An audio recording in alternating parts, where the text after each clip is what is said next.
Mahamahavagya, spiritual lullaby for Samadhi. And Suprabhatam, wake up call, wake up song for Paramashiva. For Paramashiva to manifest. With this one spiritual powerful cognition, chant this Mahamahavagya. Om Nityananda Paramashivoham. Om Nityananda Paramashivoham. Om Nityananda Paramashivoham.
नित्यानन्दं परमसुखदं केवलं ज्ञानमूर्तिं द्वन्द्वातीतं गगनसदृशं तत्त्वमस्यादिलक्ष्यम् एकं नित्यं विमलमचलं सर्वधी साक्षिभूतं भावातीतं त्रिगुणरहितं सद्गुरुं तं Namami. Welcome to Nityananda Yoga, where we transcend the limits of conventional practice and dive deep into the source of our being, drawing from the original source of yoga itself. Today, we're embarking on a journey of a simple 308 asanas, the Dvitiya Vinyasa Krama. But it's not just about contorting the body or mastering complex postures. It is about connecting in oneness with the cosmos. Your body will be like wax, moldable and pliable. Today, as we embark on this journey, shed the notion of limitations. Forget the boundaries imposed by your bone and flesh. Instead, recognize yourself as the very source material of the cosmos, the consciousness from where we all come from. With each movement, you will not just be stretching muscles, you will be reaching into the depths of your consciousness. Visualize yourself as a sculptor, crafting your form with intention and precision. Want to grow 4 inches taller by the end of this session? Believe it, for your body is a wax waiting to be molded as per your intention. There is only one enemy towards this that we have built within each one of us, that is the parasites of negativity. Every muscle you have built in the moment of anger, of anxiety, of pain, of incompletion becomes the boundary of your consciousness. Today, we embark on a journey to detoxify ourselves, make us experience our original nature as divine. So as we go through these 12 components, which is so unique to Nityananda Yoga, from the original source, the Vedas and Agamas, remember, you are not bound by limitations. You are the creator of your reality. Embrace your true nature. Let us sculpt our beings into an epitome of strength, flexibility, and bliss. Welcome to a transformative experience like no other, Nityananda Yoga. There are 12 different components that consist Nityananda Yoga. One is the asanas, which we traditionally know of. The various body postures revealed by Paramashiva to align the physical geometry of our body, the physical geography of our body, to the cosmic geometry, the cosmic geography. As Paramashiva says, sthiram sukham asanam, that body posture which is steady, comfortable, because it's in its original nature of Paramashivatva. The second are the pranayamas, the various systematic breathing techniques that Paramashiva has revealed for each one of us, that connect us to the higher dimensions of the cosmos and increase the life energy within us. The fourth are the bandhas, the different internal locks of the body. The third are the mudras, the various hand gestures and body movements to seal that life energy within ourselves. The very word mudra means seals. You will be able to seal the space of oneness within you with Paramashiva. The fourth are the bandhas, the various internal locks of the body to awaken the Kundalini Shakti, our latent potential energy, and make us conducive for the ultimate experience. The fifth are the karanas, the beautiful dance movements of the body, revealed by Paramashiva to put you in the space of ultimate bliss, and which engage all the different parts of your body. The next are the visualizations. As Swamiji says, the intention with which you move your body manifests as your reality. As you hold the visualization within you of the various gods and goddesses of Kailasa, of the various beings of this universe, you manifest the powers of those beings within you. The next are the japas, the various powerful energy vibrations of the cosmos that you will be subtly repeating in your throat center that will cause your very DNA to be bound to the cosmos, to your consciousness with the highest frequency possible. The next are the pramanas, the chanting of the sacred mantras, the original source scripture of Hinduism that reveal the science of Nityananda Yoga, because as Swamiji says, yoga has a source and it is Hinduism. These original verses will manifest the vision Paramashiva had when he created yoga in each and every one of us. There are weights, which is an optional component, helps us to enhance our experience of Nityananda Yoga as revealed from the source scriptures of Hinduism. The next are the mandalas, the cosmic geometrical representation. The Shri Chakra, the Shri Yantra, which is the direct geometrical representation of the cosmos. When you keep that in front of you and gaze at it throughout your Nityananda Yoga, your body will fluidly just align itself to the cosmos. We have the Abharana, the Rudraksha, which we keep on our body, which acts as an energy battery, sucking in, storing the energy that we produce during this Nityananda Yoga and releasing it to us throughout the day to fuel our entire day with consciousness. The last but not the least are the Aushadas, the various sacred herbs that you can apply to, which can be infused with the thought current of Paramashivatva to manifest it within you. With this understanding, let us get right into the practice of Nityananda Yoga, which starts with invoking the presence of Paramashiva himself, the very being of Paramashiva, to witness our Nityananda Yoga today, with the chanting of the Shiva Mula Mantra.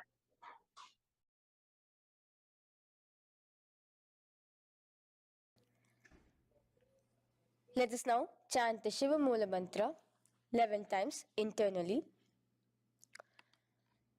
Om Ham Hom Shivaya Namaha.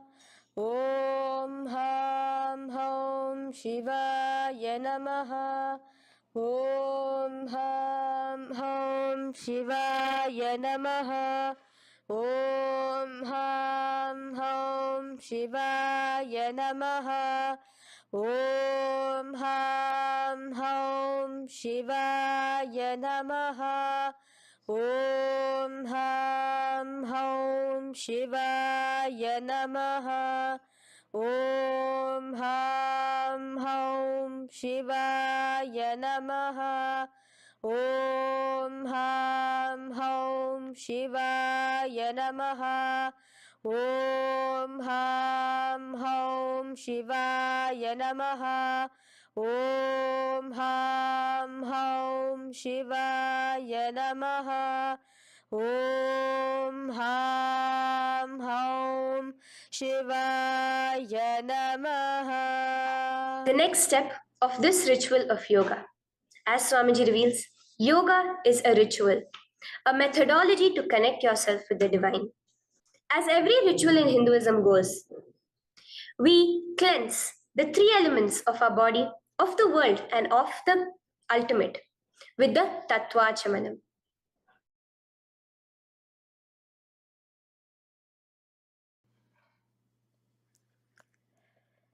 The next is the Tattvachamanam. So now I request all the participants to have the Panchapatram and the Uddharani, the traditional cup and the spoon filled with some fresh water. Now,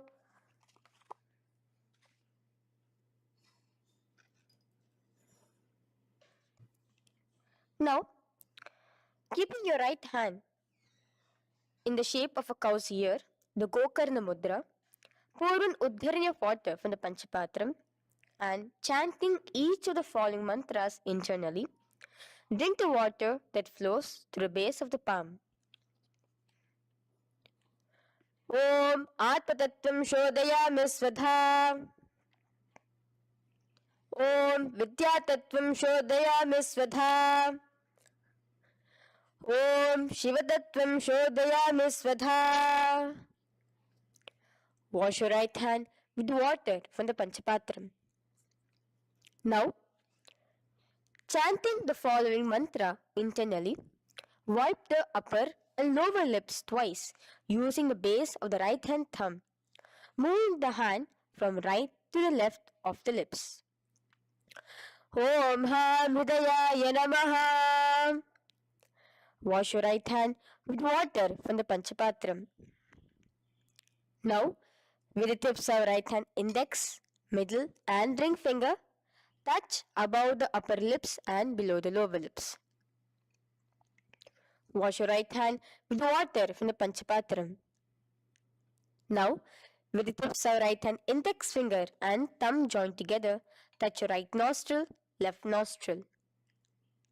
With the tips of right hand ring finger and thumb joined together, touch your right eye, right ear, left ear. Wash your right hand with water from the Panchapatram. Now, with the base of the right hand thumb and little finger, touch the navel, right chest, left chest.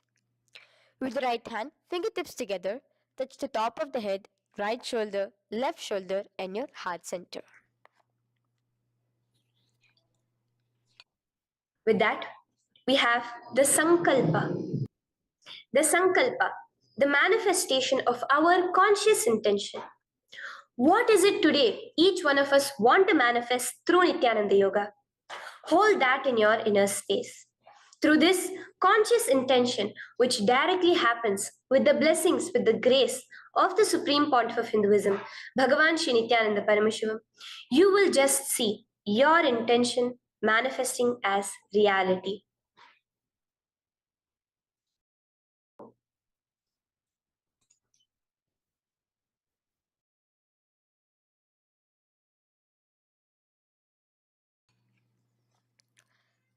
The next is the Sankalpa, the conscious resolution.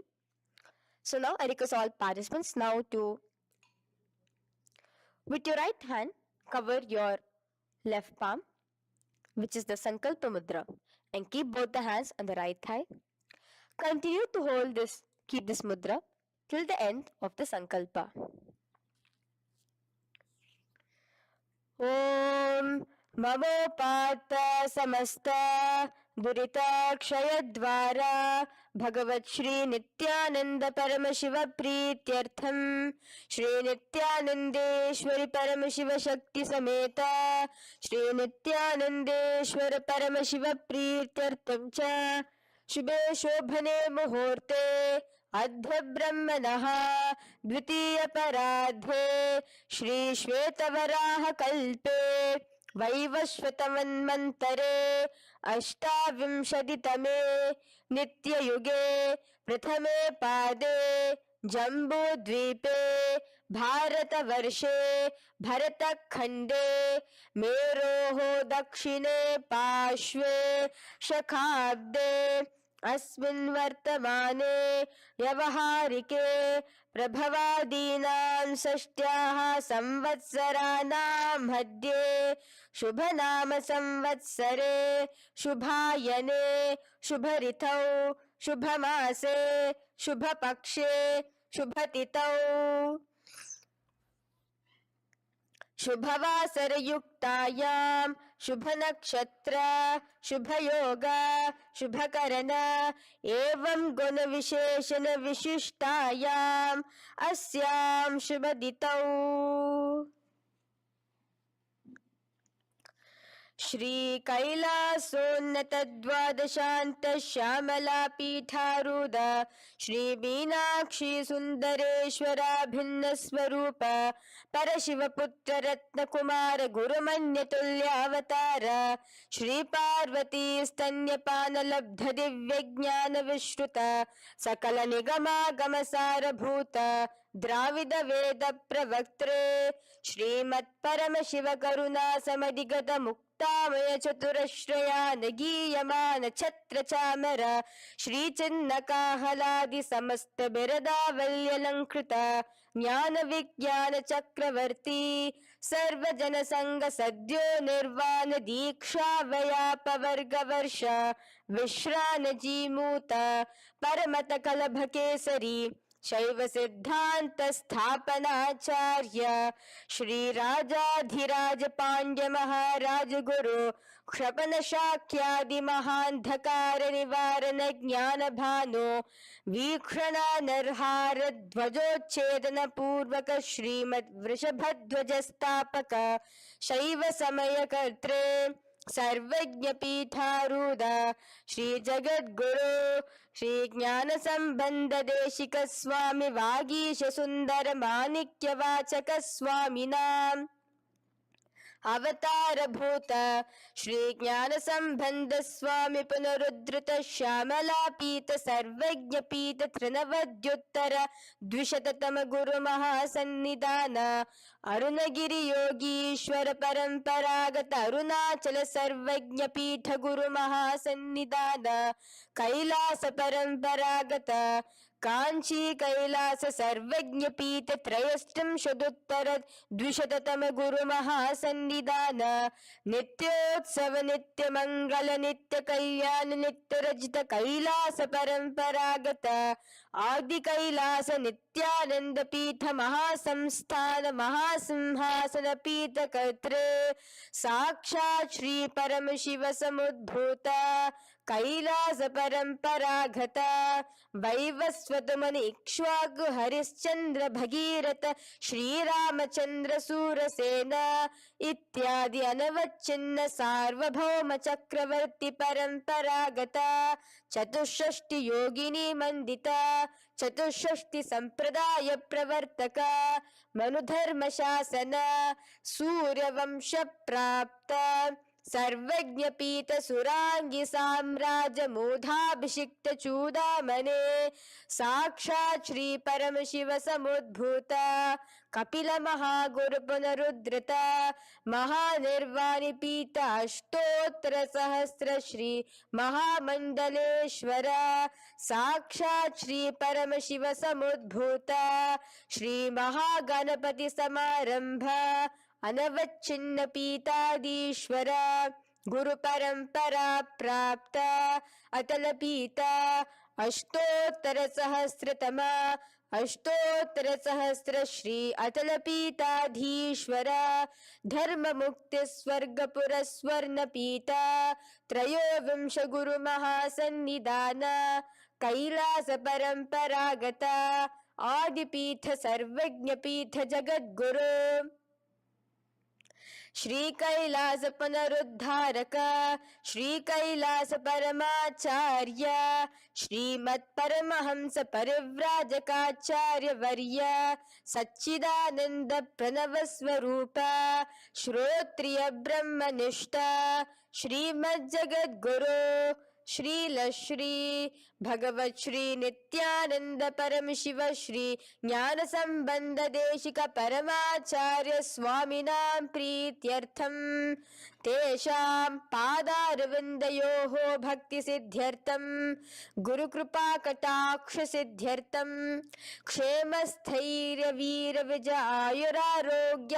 ऐश्वर्यानां अभिवृद्ध्यर्थम धर्मार्थ काम मोक्ष चतुर्विध फल पुरुषार्थ सिद्ध्यर्थम समस्त दुरितोपशांत्यर्थम समस्त मंगलावाप्यर्थम भगवत श्री नित्यानंद परम शिव प्रसादेन सकुटुंबस्य ज्ञान वैराग्य जीवन मुक्ति प्राप्त्यर्थम भगवत श्री नित्यानंद परम शिव कृपा कटाक्षेण पूर्ण आरोग्य युक्त दृढ़गात्र यौगिक शरीर सिद्ध्यर्थम परम शिव शक्ति आविष्करणार्थम नित्यानंद योगाभ्यासं करिष्ये.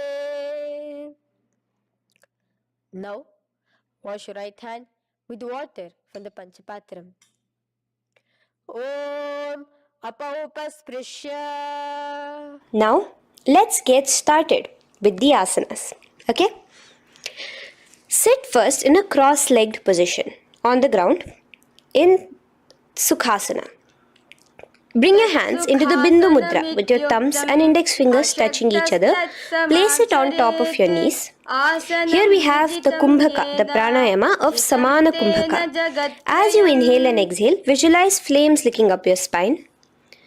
Do the bandhas, the locks, the Mahamudra Bandha, all three of the bandhas, where you are doing the Jalandhara Bandha, tucking in your chin to your chest, the Udyana Bandha, sucking in your stomach, and the Moola Bandha, clenching your perineum.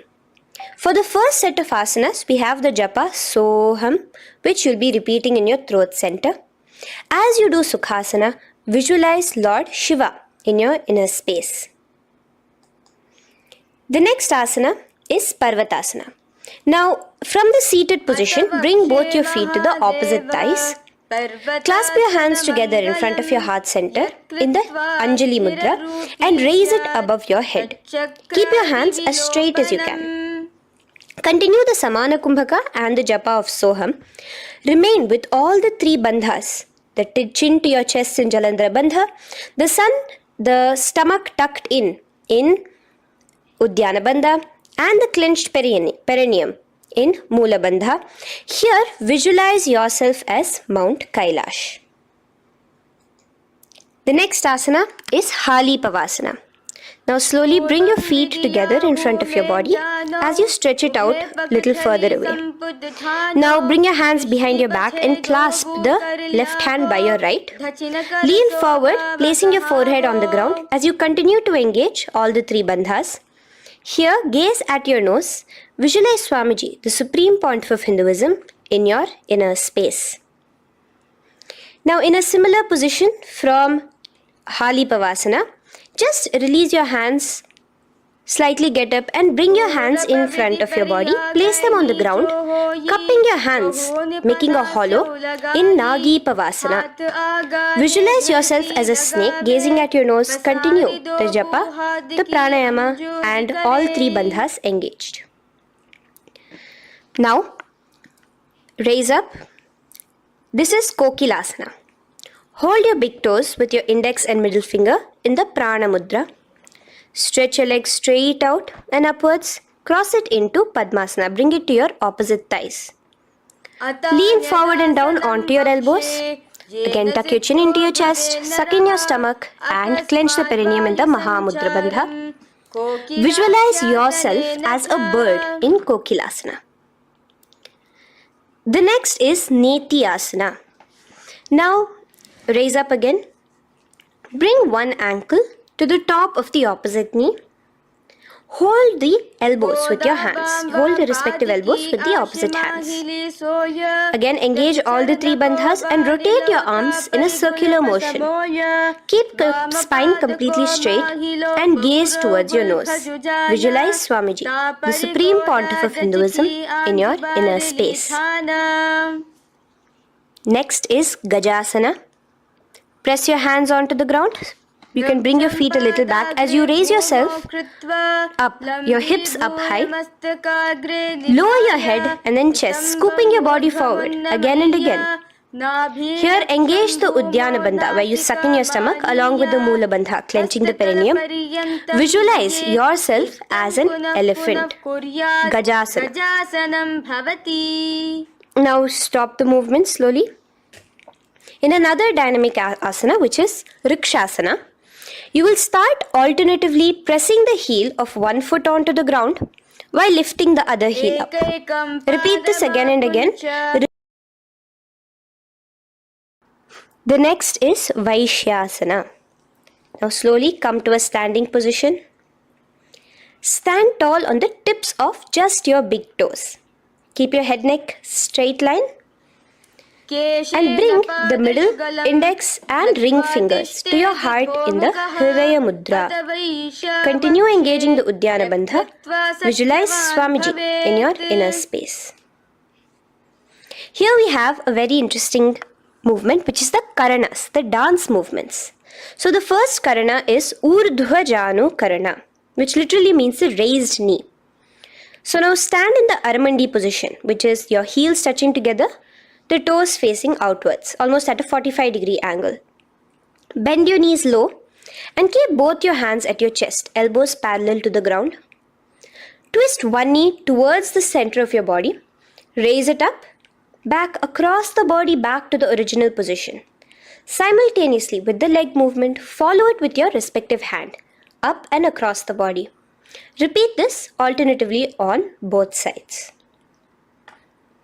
Now, in Balalingasana, come back to a standing position straight and interlace your fingers from outside in. This is the Sarvavashankari Mudra.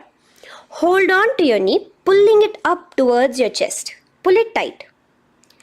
Continue to keep your spine straight.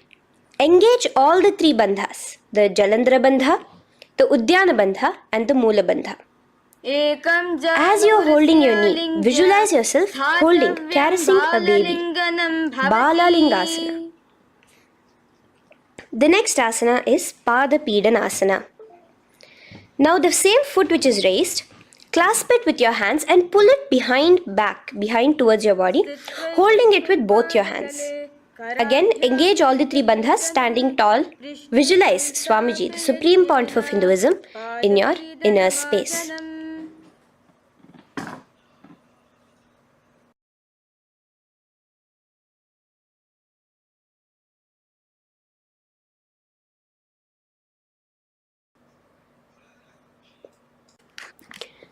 From here, let's enter into Natarajasana.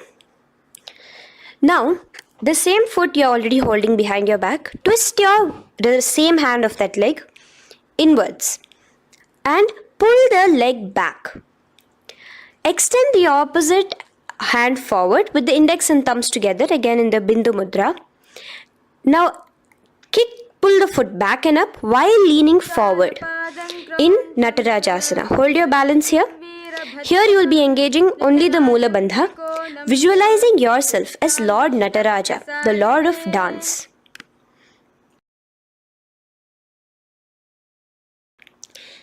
Now again let's repeat Balalingasana on the other side with the other leg. Pull it up towards your chest with the hands in the Sarvavashankari Mudra. Engage all the three bandhas as you visualize yourself holding and caressing a baby. Now pull your foot back into Padmasana on the other side. Remain with all the three bandhas engaged. Visualize Swamiji in your inner space. And lean forward. Now, hands stretched in the Bindu Mudra into Natarajasana. Balance there as you visualize yourself as Lord Nataraja. Now, come back to a standing position. Release your leg. Gain your balance. As we enter into the Ardharechita Karana. Now again bring yourself to the Aramandi position, heels together, toes pointed outwards and knees bent. Now from this position, bring your right foot onto the tips of the toes behind the left heel. The heel should be up. Bring your left hand towards your chest, parallel to the ground again, and extend the right arm out and wide like a pendulum. Bring it back towards your chest. Now while your arm is swinging, remember to move your fingers one by one inwards towards the palm and then outwards. Now place the right hand over the nose. Uncross your ankles. Let's do this on the other side also. Cross the left ankle behind and stretch the left hand out like a pendulum.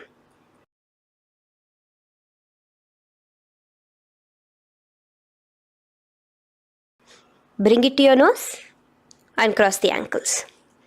Now let us enter into the skeleton dance. It's a very powerful meditation. It cleanses the muscle memory. Any patterns which are there within your muscle memory can be completely wiped out through this skeleton dance. Just 2 simple steps. Now stand straight, visualize yourself as a skeleton. You can close your eyes. Just visualize yourself as pure bones. There are no muscles, no veins, no nerves, tissues, organs, nothing. Just bones, a skeleton form. And shake your body intensely. As a skeleton, you are moving yourself wildly, intensely. Just shake it all out. Move your hands, move your legs, your head. Let there be no bone in your body untouched. Just move it. Move wildly. Shake, shake. Literally feel yourself throwing all the patterns out of your system with the intensity of your shaking.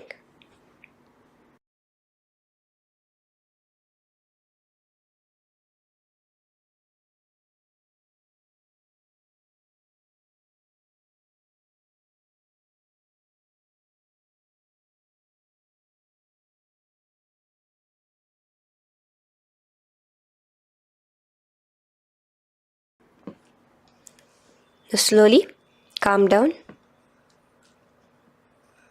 Take a few steps, gain your breath back. That's a powerful meditation we did. Let us do the next karana. Again, come back to a standing position. Do the aramandi. Your toes outwards, knees bent with your feet together. Now here, raise your hands above your head. Keep your palms completely straight and cross the wrists with the palms facing forward and the back of the hands outward. Now from the crossed wrists, uncross the wrists, spreading your arms out wide while you turn your hip towards the side. Turn by the waist sideways. Bring your hands back over the head and turn on the other side. Repeat this on the other side. Do it again. Let's twist out. Come back to the middle and twist out again. This is the Kati China Karana. Now stand tall. Raise your hands above your head. Bring yourself to the top of the tip of your toes. Let your hands face each other parallel to the ears. You're tall, pushing yourself, stretching yourself. Again, engage all the three bandhas. Tucking in your chin to the chest, sucking in your stomach and clenching your perineum. Visualize yourself as a palm tree. We have the japa changing over here where you will be repeating Shivoham in your throat center. Tadasana. Now, as we enter into Uttanasana, relax and lean forward, bringing your hands on by the ground next to your feet. Keep your palms flat on the ground. Try your best. Engage all the three bandhas. Remain with all the three bandhas engaged as you visualize Swamiji, the Supreme Pontiff of Hinduism himself, in your inner space. Now jump your feet back into Tarakshvasana, coming to a plank position. Keep your hands shoulder width apart. Be steady there. Chuck in your chin to your chest in the Jalandhara Bandha as well as engaging the Moola Bandha. Now rotate your head while in the Jalandhara Bandha from shoulder to shoulder, side to side. This is Tarakshvasana. Visualize Swamiji, the Supreme Pontiff of Hinduism, in your inner space. Yes. Now lay flat onto the ground in Bhujangasana. Lower your entire body down. Now point your toes backwards. Keep your hands by the side of your chest and push yourself off the ground. Remember to use the strength of your lower back to hold yourself up. Open your mouth wide. Inhale through the hollow of your throat and exhale through your nose. This is the Bhujangani Mudra. In Bhujangasana, you will visualize yourself as a cobra. Now come back into a plank position. So you can tuck in your toes and come back into a plank position. In Shashasana, alternate bringing one knee towards your chest, back and forth. So you'll bring one knee front, push it back and bring the other knee. Repeat this again and again. Do the Sahaja Kumbhaka. Simple breathing in, breathing out. Engage the Moola Bandha, clenching your perineum. Visualize Swamiji, the Supreme Pontiff of Hinduism. Okay. Now place your legs back into the plank position as we enter into Rathasana. Again, bring one foot between your hands and alternate jumping one foot back and bringing the other foot forward simultaneously. Again and again. Continue the Sahaja Kumbhaka and the Moola Bandha engaged as you visualize yourself as a chariot, a Ratha, in Rathasana. Now, into Veerabhadrasana. remain one leg in between your hands. So as you jump, one leg comes between your hands, stop in that position, one leg stretched back, and raise yourself up into a standing position. So the front foot will be pointing forwards and bent at a 90-degree angle. The knee will be bent at a 90-degree angle. The other leg, which is extended back, the foot will be pointed sideways at a 45-degree angle. Now raise your palms, hands up, parallel beside your ears. Do the Uddiyana Bandha along with the Mula Bandha, pulling in your stomach in. Gaze towards your third eye as you visualize yourself as Lord Veerabhadra. Now relax down, switch your legs around, and let us do Veerabhadrasana on the other side. Stretch your hands up, gaze towards your third eye, suck in your stomach in the Uddiyana Bandha, and visualize yourself as Lord Veerabhadra. Okay, bring your feet together now. Let us move into Vrikshasana. Now stand tall, gain your balance here slowly. Bring one foot towards the inner thigh. Bring your palms together, raise them up above your head in the Anjali Mudra. Keep your elbows as straight as you can. Again, continue the Uddiyana Bandha, sucking in your stomach. Gaze forward, hold your balance, visualize yourself as a tree, the stability of a tree in Vrikshasana. Now, slowly bring your hands down. Now the foot which is in your inner thigh, bring it towards the opposite, to the root of the opposite thigh. Bring your hands in the Namaskar Mudra in front of your heart center together and visualize yourself here as Lord Garuda, just engaging the Mula Bandha alone here. This is Garudasana. Now let us repeat Vrikshasana on the other side. Slowly put your foot down. Bring the other foot to the inner thigh. Raise your hands above your head. Suck in your stomach in the Uddiyana Bandha and visualize yourself as a tree. Let's repeat Garudasana on the other side. Slowly bring the foot to the opposite thigh and lower your hands to be in front of your heart center. Release the Uddiyana Bandha, just engaging the Mula Bandha, clenching your perineum. Visualize yourself as Lord Garuda, the eagle vehicle of Lord Mahavishnu. Okay, bring both your feet to the ground now and spread them far apart from each other. Now keep one leg toes pointing forward and the other set of toes pointing sideways. Straighten your arms out parallel towards the ground. Bring your front arm down towards the front foot, beside your foot, while the other arm extends towards the sky. Visualize yourself as a triangle in Trikonasana. Now raise up and let's repeat Trikonasana on the other side. Switch the position of your legs around and go forward. The other arm raised towards the sky. Visualize yourself as a triangle. Now come back to a standing position. Bring your feet together. We are having another Karana, the Nikuttaka Karana. Bring yourself to the Aramandi position. Feet together, knees out wide.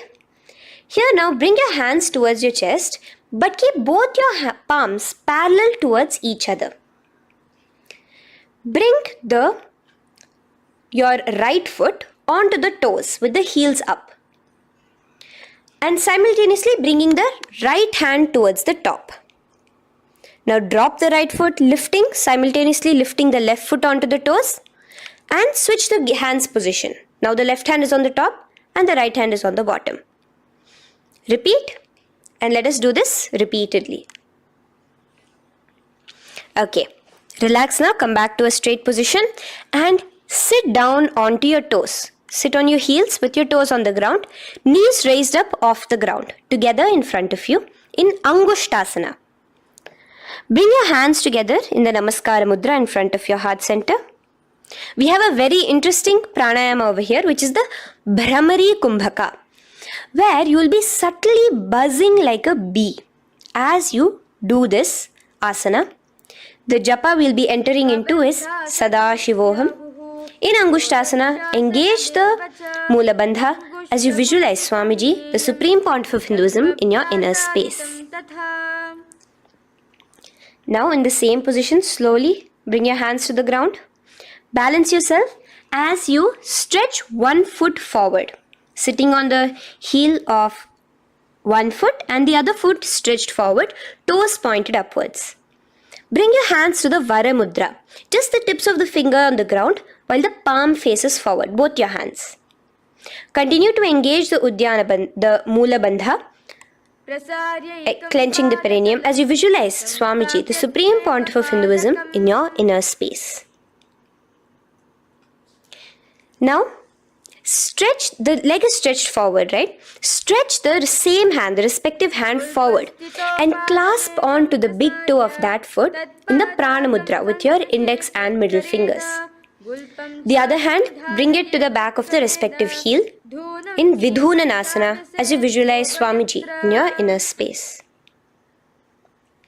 Okay, bring your 2 feet back together as we repeat Saurasana on the other side. Stretch your left leg forward now. Palms in the Vara Mudra on the ground. Visualize Swamiji in your inner space. And lean forward into Vidhunanasana on the other leg. Clasp your toes. Bring the other hand to the back heel. Continue to visualize Swamiji.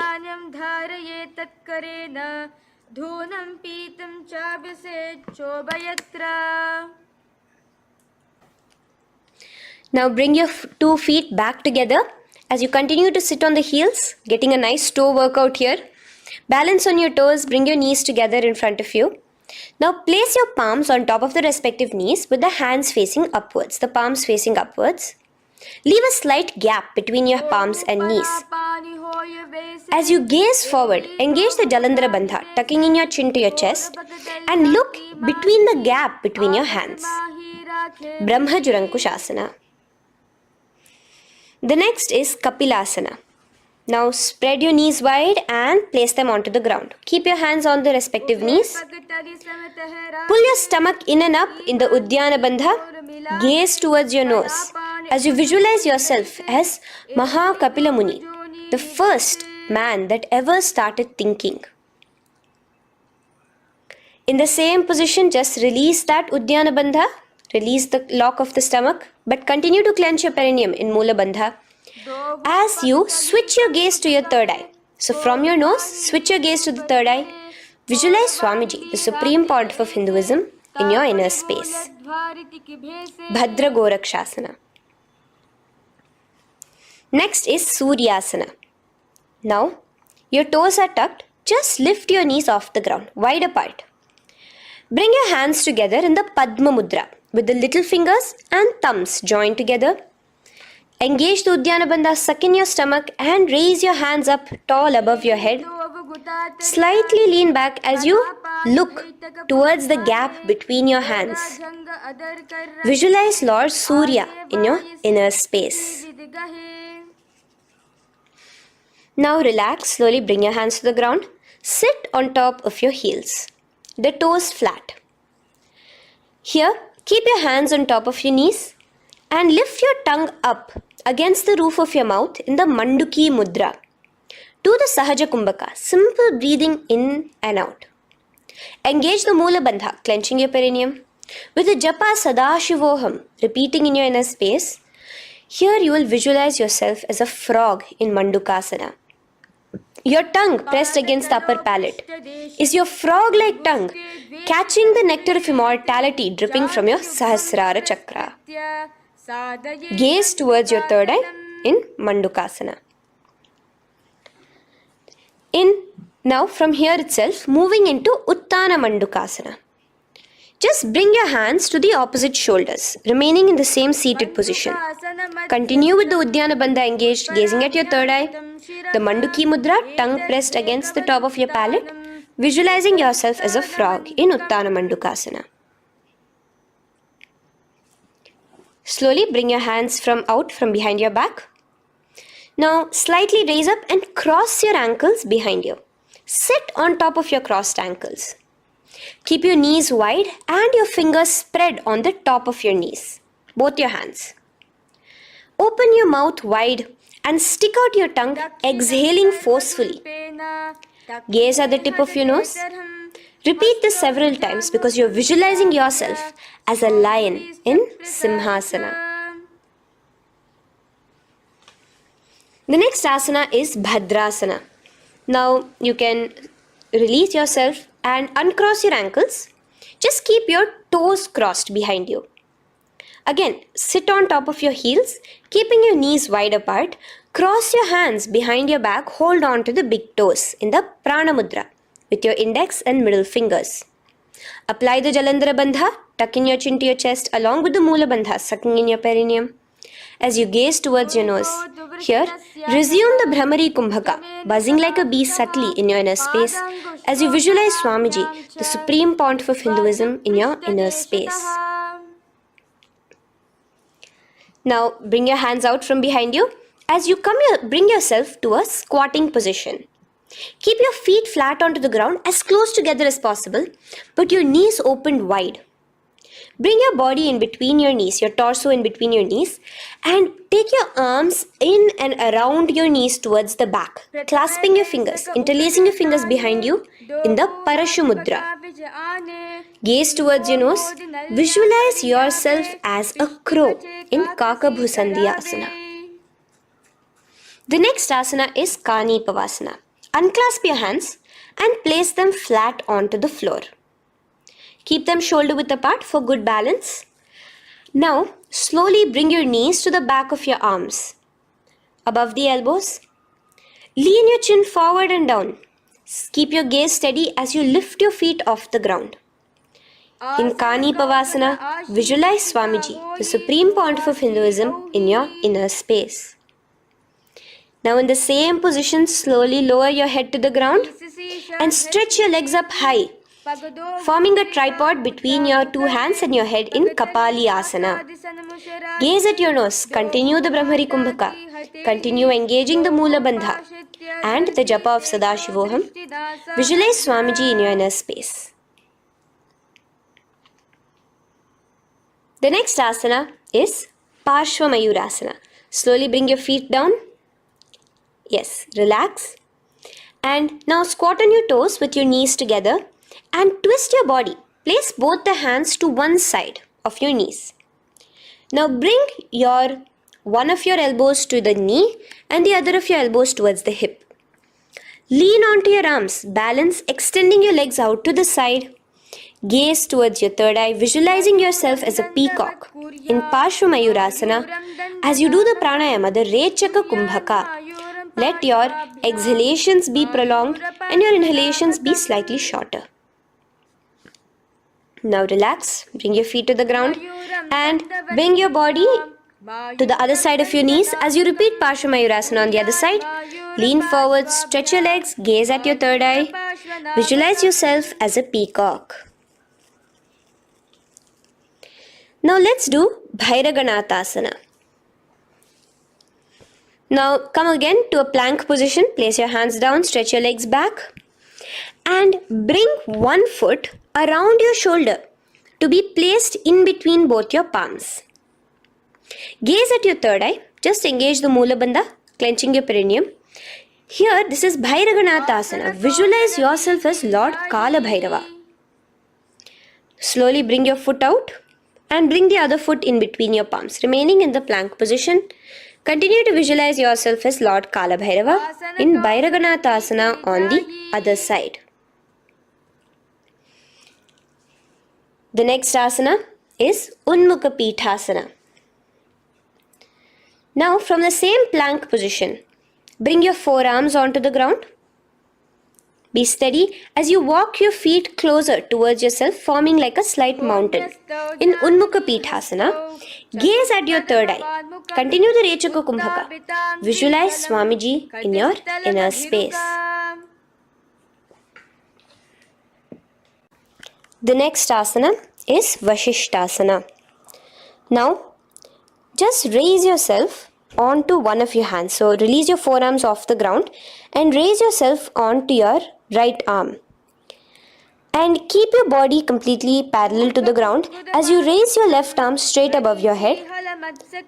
Visualize yourself as Rishi Vashishta as you do the Vashishthasana. Gaze towards the hand on the top. Now slowly bring that hand down. As you switch the hands, bringing your right hand up towards the sky. Balance there, completely straight on your toes. As you visualize yourself as Rishi Vashishta, the Guru of Bhagavan Sri Rama.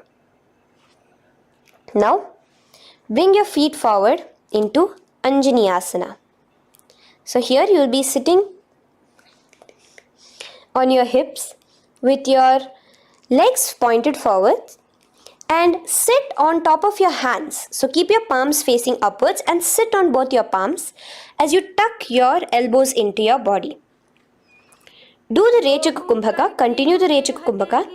Engage the Jalandhara Bandha, tucking in your chin to your chest, gaze at your nose, visualize yourself as Lord Hanuman in Anjani Asana. Now, slowly release your hands from under your body as you lean forward into Paschimottanasana. Clasp your respective toes with your index and middle finger. Lean forward and down, bring your elbows to the ground, your forehead towards your knees. Engage all the three bandhas, the Mahamudra Bandha. As you visualize Swamiji, the Supreme Pontiff of Hinduism in your inner space, with a new japa, Mahasadashivoham, starting here.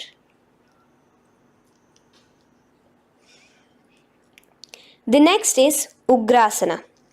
Now, you can raise up and clasp your hands behind your neck in the Parashamudra. Interlace both your fingers.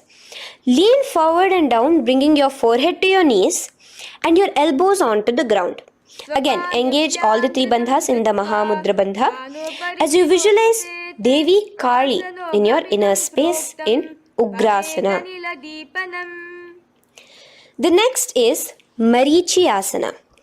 So raise up and keep one leg pointed forward while you bring the other leg towards the groin, the knee pointed upwards. Place the foot flat on the ground. Now lean forward, bring both your hands, wrap your arms around the raised knee, clasping your hands behind the back together. Bring your chest to the thigh with your head towards the knee. Here engage just the Mula Bandha, sucking in your perineum, as you visualize yourself as Rishi Marichi in Marichi Asana. The next asana is Mahamudrasana. Now slowly raise up and the raised knee, let it rest by your side with your leg towards the inner thigh of the opposite leg. Now again reach down, hold your foot, bring your elbows to the ground, your forehead to your knees. Engage all the three bandhas in the Mahamudra Bandha. Gaze at your nose, visualize Swamiji himself in your inner space. Raise up. Let's repeat Marichi Asana on the other side. Bring the other foot straight while the other foot comes into the groin. Knee up. Lean forward, clasping your hands behind your back. Visualize yourself as Sage Marichi. Now from here, raise up, engage all the three bandhas as you let your knee fall to the side. Lean forward, clasping the foot. Gaze at your nose. Visualize Swamiji in your inner space in Mahamudrasana on the other side. Now, bring yourself to a seated position. Sit and bring the soles of your feet together. Bend your knees and keep your heels as close towards you as possible. While try to touch your knees to the ground. Clasp your feet together with both your hands. Maintain a straight spine. Gaze towards your nose in Bhadrasana 2. Visualize Swamiji, the Supreme Pontiff of Hinduism, in your inner space. The next asana is Gwali Pavasana. Now, keeping your feet together, just bring your hands towards the respective knees. Just lightly place them there. Tuck your chin to your chest in the Jalandhara Bandha, continuing to engage the Mula Bandha, clenching your perineum. As you gaze at your nose, visualize Swamiji, the Supreme Pontiff of Hinduism, in your inner space. Now, push your soles slightly further away from you. The joined feet, push it further away from your body. And lean forward, keeping both your hands, the fingers inside of the feet. Hold the soles of your feet. Lean forward and down. Bring your forehead to the ground. Gaze at your nose. Visualize the Yoni Mandala in your inner space.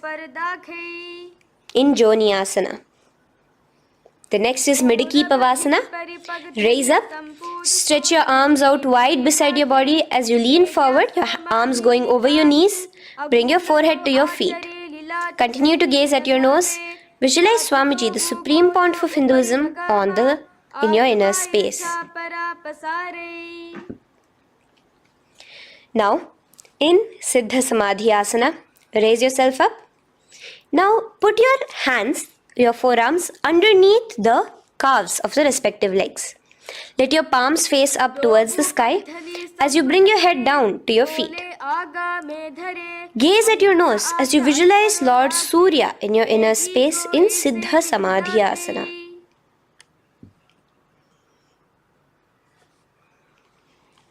The next asana is Chinaki Pavasana. Raise up now. Bring both your feet together in front of you. Bring your feet back close to your body. Now place your hands underneath both the feet and pull your feet open like a book facing towards the sky. Both your feet. Press your elbows onto your thighs near the knees and gaze towards your nose, visualizing Swamiji in your inner space in Chinaki Pavasana. Giving yourself a nice stretch. Now release your feet and bring your hands to the respective knees. Gently push down on your knees, pushing it towards the ground. Suck in your stomach in the Uddiyana Bandha. Gaze at your third eye, visualizing Swamiji in your inner space. This is Charapata Chokasana. The next asana is Bhairavasana. Now continuing to remain with your feet together, you can use the help of your hands to bring your toes onto the ground with your heels pointed upwards. Just push yourself and try to do it. Continue to remain with the Uddiyana Bandha engaged, your stomach sucked in. Bring your hands to the Bindu Mudra with the index and thumbs together on top of the knees. Gaze at your third eye. Visualize yourself as Lord Kala Bhairava in Bhairavasana. The next asana is Samanasana. So slowly you can bring your feet out from underneath. Take now one foot towards your chest, holding with both your hands as the other foot rests by the perineum. Pull the sole onto your chest. Gaze at your third eye. Visualize yourself holding the breath in the Mooladhara Chakra, the Chaturdala, the 4-petal lotus of your body. Gaze at your third eye. Visualize Swamiji, the Supreme Pontiff of Hinduism, in your inner space in Samanasana.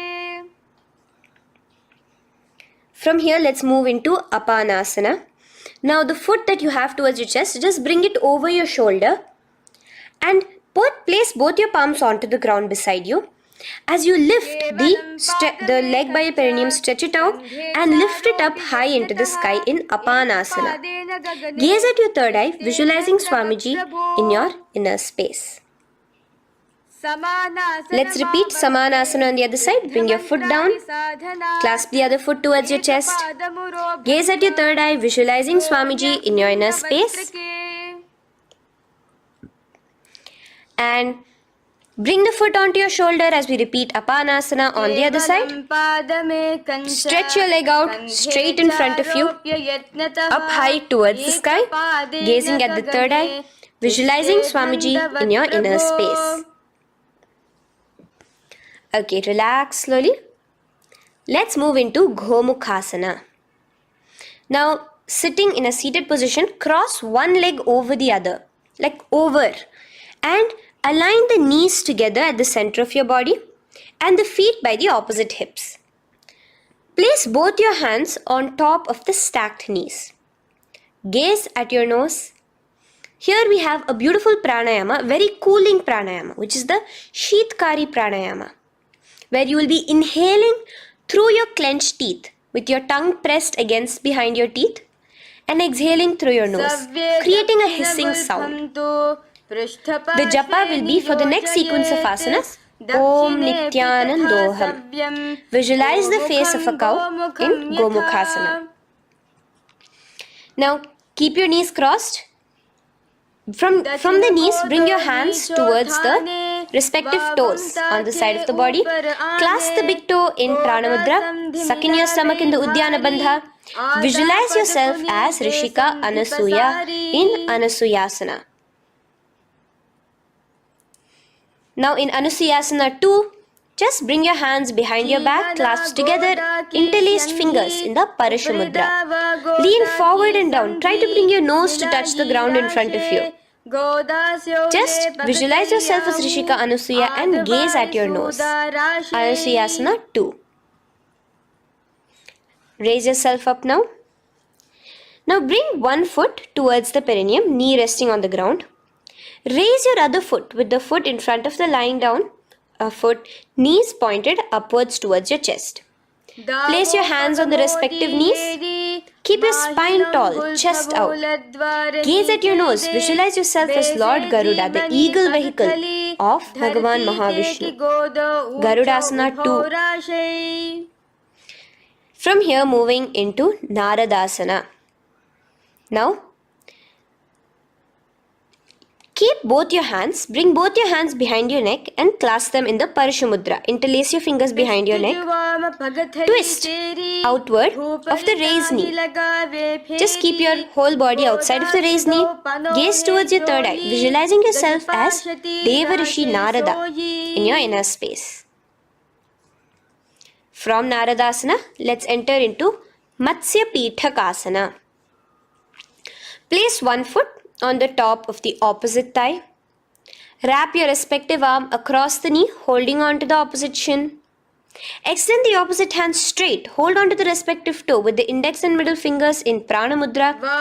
Gaze towards your nose. Visualize Matsyavatara, the fish form of Bhagavan Mahavishnu in your inner space in Matsya Pithakasana.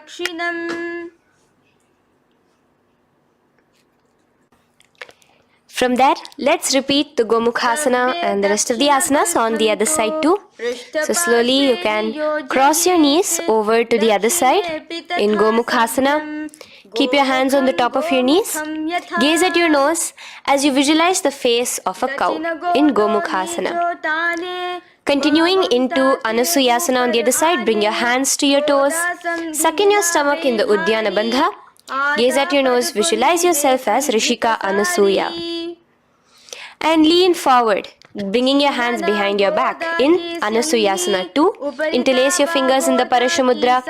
Continue to gaze at your nose, visualizing yourself as Rishika Anasuya. As you relax the Uddiyana Bandha, just clenching the Mula Bandha alone. Raise up, bring your feet together in front of you as we enter into Garudasana 2. Place your hands on the respective knees. Stay straight. Visualize yourself as Lord Garuda as you gaze towards your nose. And twist your body out of the raised knee, hands clasped in the Parashamudra behind your neck. Gaze at the third eye, visualizing yourself as Devarishi Narada. And bring the foot to the opposite thigh as we enter into Matsya Pithakasana on the other side. Clasp your toe in Prana Mudra. Gaze at your nose, visualizing Matsyavatara, the fish avatar of Lord Vishnu in your inner space. Now let's enter into Matsyendrasana. Remaining in the same position with one foot on the opposite thigh, place the other foot on the ground on the far side of the other thigh. Twist. Bring your elbow outside the raised knee. Keep the raised arm by your neck. Turn backwards. Gaze towards your third eye, the other hand straight out. Visualize Matsyendranatha, the great Rishi and master of Hatha Yoga in your inner space. Just switch your hands around. Straighten the hand that was originally bent and bend the other hand towards your neck. As we enter into Kubhasana, visualize yourself as a camel. Continue to gaze at your third eye. Now, straighten out both your hands straight out in the same position. Continue to gaze at your third eye, visualizing Matsyendranatha, the master of Hatha Yoga in your inner space. Now, slowly take your foot off from the thigh. As we enter into Matsyendrasana on the other side, bring the other foot to the thigh. Place the other foot on the far side. Twist, bringing your elbows outside of the raised knee, hands on the head. The other hand stretched out back. Twist, gazing at your third eye. Visualize Matsyendranatha in your inner space. Switch the hands around as we enter into Kubhasana on the other side. Remember to visualize yourself as a camel. Now stretch both your hands out in Matsyendrasana 2 on the other side. Visualize Matsyendranatha in your inner space. Now, with one leg on the thigh, bring the other foot too to the opposite thigh in Padmasana. Place your palms on the respective knees. Engage all the three bandhas in the Mahamudra Bandha, tucking your chin to your chest, sucking in your stomach and clenching your perineum. We have a new pranayama here, which is the Shitali Kumbhaka, where you will continue to inhale through the teeth without creating the hissing sound, and exhale through your nose. A new japa of Om Nityananda Mahasadashivoham starts here. Gaze at your nose in Padmasana, visualizing yourself as Bhagavan Paramashiva. Now, keeping your legs in the same position, just cross your hands over each other, clasping onto the toes with your index and middle fingers in the Prana Mudra. Gaze at your nose, visualize yourself as Devi Parvati, the consort of Lord Paramashiva in Padmasana 2. Now, uncross your hands. Take your hands and insert it into the gap between your thighs and your calves. Put both your hands within and pull it out on the other side. As you balance on your hands, lifting your whole body off the ground, visualize yourself as a rooster in Kukkutasana. Now relax. Take your hands out from inside your feet as we enter into Baddha Keki Asana. Place your hand onto the ground as you raise up on your knees. Place your palms on the ground, fingers pointing towards the legs. Now keep your elbows together, pressed against your navel. Slowly lean forward, balancing, and extend your knees off the ground, visualizing Swamiji in your inner space. In the same position, stretch your legs out behind you. In Mayurasana, visualize yourself as a peacock. Hold your balance. Relax now. Yes, relax flat onto the ground into Makarasana. Lay down completely flat. Keep your feet pointing outwards, far away from each other. Place your forehead on the mat. Interlace your fingers behind your neck in the Parashumudra. Just relax, visualizing yourself as a crocodile as we go back to the Sahaja Kumbhaka, the simple breathing in, breathing out. Just keep the Moola Bandha alone engaged.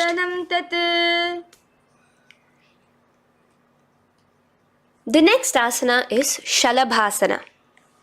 Now lay on your stomach and place your hands on the ground beside the chest. From the laying position, raise your legs up. Use your core strength to bring your thighs off the ground. Visualizing yourself as a locust in Shalabhasana.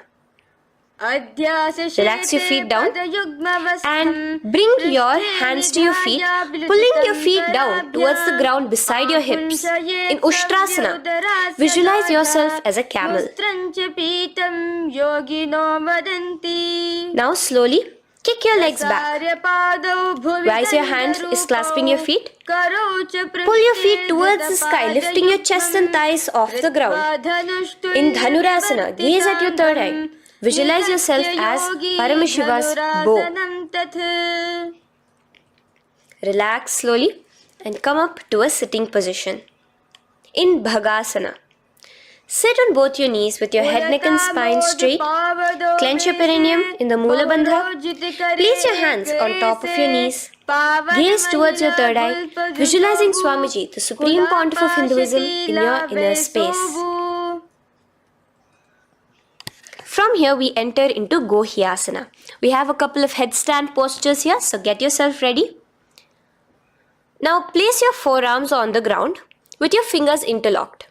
Ensure your elbows are at shoulder width for the best balance.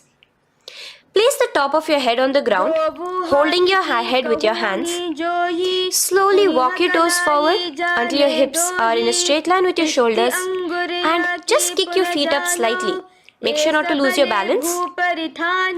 Keep your knees bent together at your chest. Toes pointed upwards. Gaze to your nose, visualizing Swamiji in your inner space. From here, stretch your legs out into Shirasasana, continuing to hold the balance there as you continue to gaze at your nose, visualizing Swamiji in your inner space. Bring your feet to the ground, relax slowly. The next asana is Podhyasana. So come to a seated position. Bring your hands behind your calves, stretching your legs up and your forehead to your knees. Visualize Swamiji in your inner space. Here we have a new Kumbhaka, which is the Bhastrika Kumbhaka, where you will be exhaling forcefully, making the sound of a bellows. Podhyasana. The japa for this next series is Om Nityananda Paramashivoham, the Mahavakya. Relax yourself. Continuing to remain balanced with your legs up, just bring your hands to the opposite shoulders. In Parighasana, visualize yourself as a mace as you gaze towards your third eye. Now relax. Keep your elbows and palms onto the ground as your legs are raised. Visualize yourself as a boat in Naukasana. Continuing to gaze towards your third eye, remember to continue the Bhastrika Kumbhaka. Forceful exhalation. Now, continuing to keep your balance, just bring your hands to your feet and scoop your hands underneath the heels, pull it towards the chest. Keep your spine upright, gaze towards your nose. Visualize yourself as Lord Rudra in Rudrasana, the most ferocious form of Paramashiva. Now lay on your back. So you can remove your hands from underneath your feet and lay on your back. With your feet flat on the ground, knees pointed upwards. Now place your palms down. Just let your fingers touch the back of your heel. Do not clasp your feet. Lift your hips up high, pressing the feet onto the ground. Chin tucked to the chest in the Jalandhara Bandha automatically. Gaze at your nose, visualizing Swamiji in Unmukha Pithasana 2. Now lay onto the ground in Savasana. Just lay completely flat with your palms facing upwards by the side of your body.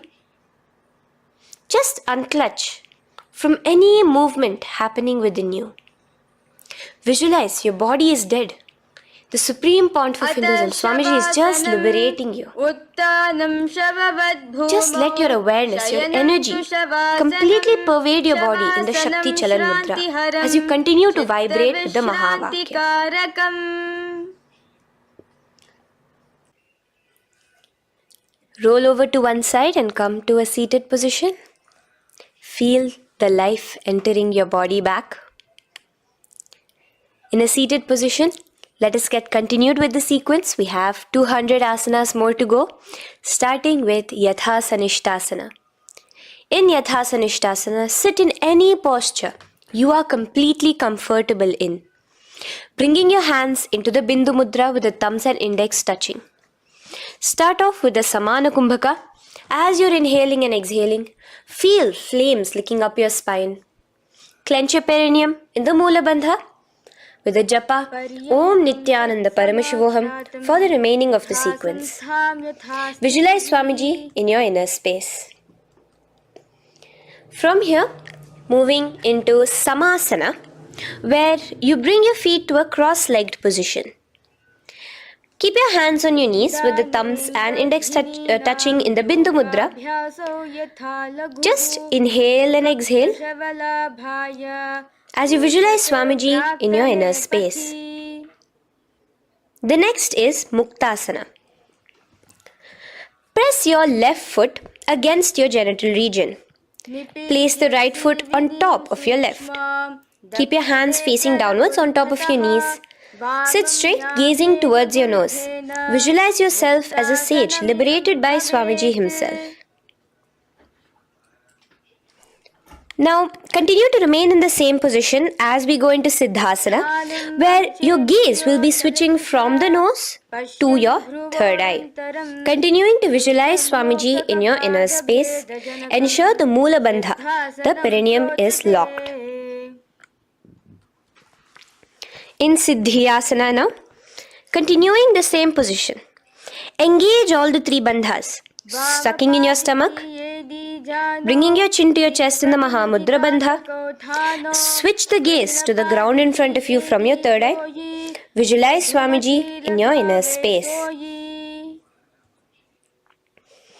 Now, relax the Udyana Bandha and Jalandhara Bandha. Just keep the Moola Bandha, the perineum alone clenched, as we enter Rudrasana 2, where your legs will remain in the same position, just your hands alone, from resting on your knees, will turn around to the Bindu Mudra, the thumbs and index touching.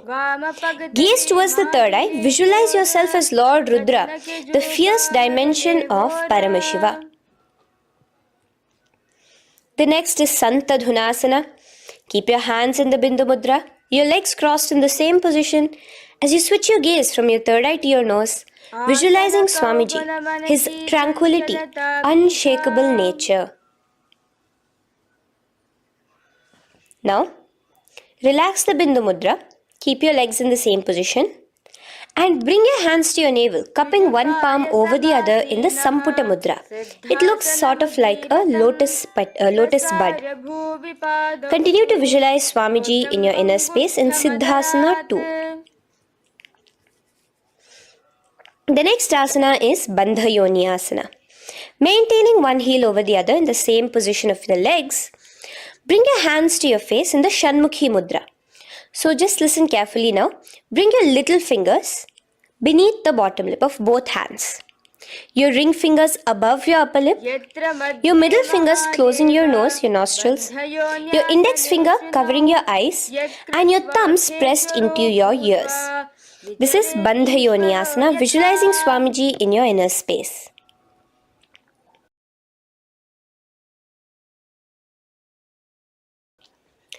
The next asana is Virasana. Now, you can remove your hands from your face and bring one foot onto the thigh, onto the opposite thigh, and the other foot underneath the thigh. Keep your hands in the Bindu Mudra, thumb and index fingers together on the top of your knees as you embody the space and state of bravery, Veera, in Virasana. Now, changing the leg position again as we enter into Valmikasana. Keep your left heel on the right side of the generative organ, toes under the thigh. Keep your right foot on top of the left leg, toes by the knee. Again, bring your hands into the Bindu Mudra on top of the knees. Gaze towards your third eye. Visualize Rishi Valmiki, the poet, the first poet and author of Ramayanam. The next asana is Joni Mudrasana. So you're going to remain here as you switch your gaze to your nose, visualizing the Yoni Mandala, a beautiful formation, divine cosmic geometry, representing Devi, Shakti, a symbol of the creative energy of the universe in Joni Mudrasana. In the same position, switch your gaze to your third eye, continuing to visualize the Yoni Mandala in your inner space. Now, let's move into Bhadrasana 3. So bring your feet, the soles of your feet together, uncross them and bring them together in front of your body. Hold it with both your hands, pulling it against you. Push your knees down towards the ground. As you gaze at your nose, suck your stomach in the Udyana Bandha. Visualize Lord Veerabhadra in your inner space. Bhadrasana 3. In the same position, we are entering into Aghorasana, where your left hand will rest on top of the left knee, while your right hand comes towards your face. Now, do the Khechari Mudra, where you are bringing your tongue towards the upper palate, gazing towards your third eye. Now, with your right hand, cover your mouth, close the left nostril with your index finger, inhale through the right nostril. Close both the nostrils, hold your breath and exhale through the left nostril in the Abhyantara Kumbhaka. Repeat this on the other side. Visualize yourself as an Aghori, completely dedicated to Paramashiva in Aghorasana. The next asana is Kaneri Pavasana. So you can distance your feet a little away from your body. As you lean forward, place your elbows onto the soles of your feet and rest your chin on your palms. Gaze at your nose, suck your stomach in Uddiyana Bandha. Here, continuing with the Rechaka Kumbhaka, where your exhalations are prolonged than your inhalations, visualizing yourself as a female elephant drinking water in Kaneri Pavasana. The next asana is Parasana. So now, come to a seated position, raise yourself up and keep your knees raised. Bring your hands underneath your knees, between your calves and thighs, and clasp them together. Interlace your fingers in the Parashamudra in front of your navel. Lift your feet off the mat. Visualize Swamiji, the Supreme Pontiff of Hinduism, in your inner space as you gaze at your nose in Parasana. The next asana we'll be moving into is Gopi Chandasana. Now take your hands out from in between the feet as you let your feet rest on the ground. Take your hands out from underneath your calves. Interlace your fingers around the feet with the soles of the feet together and raise it up towards your chest. Rest your knee on top of your feet. Gaze at your nose. Embody the state and space of a king in Gopi Chandasana. The next asana is Udarasana. So now just quickly release your legs, bring your hands underneath your calves and hold on to your feet again from inside out, both your feet together. Bring your feet up to your chin, resting your chin on top of the interlaced fingers. Bring your feet to your chest, gaze at your nose, visualizing your body, the Supreme Pontiff of Hinduism, free from any defects in Udarasana. Now, in the same position, just lift your legs up towards your head. Let the top of your hands come towards the top of your head, your forehead. And this is Vishishtasana. Visualize yourself excelling in everything in this posture. Now, slowly relax. Keep your hands underneath your shins as you take your hands up to the shoulder, pulling your hand and interlacing your fingers behind your neck. In Bhujasana, visualize yourself as a cobra. The next asana is Kalyanasana. So in the same seated posture, bring your hands around from behind your neck, remove them and put them around your back, interlacing the fingers behind you. Gaze at your nose. Visualize yourself as a beautiful, auspicious goddess in Kalyanasana.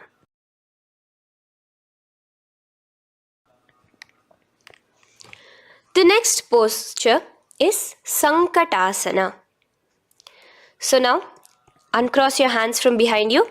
Release yourself completely onto the ground. Place your left knee on the mat and the left foot flat.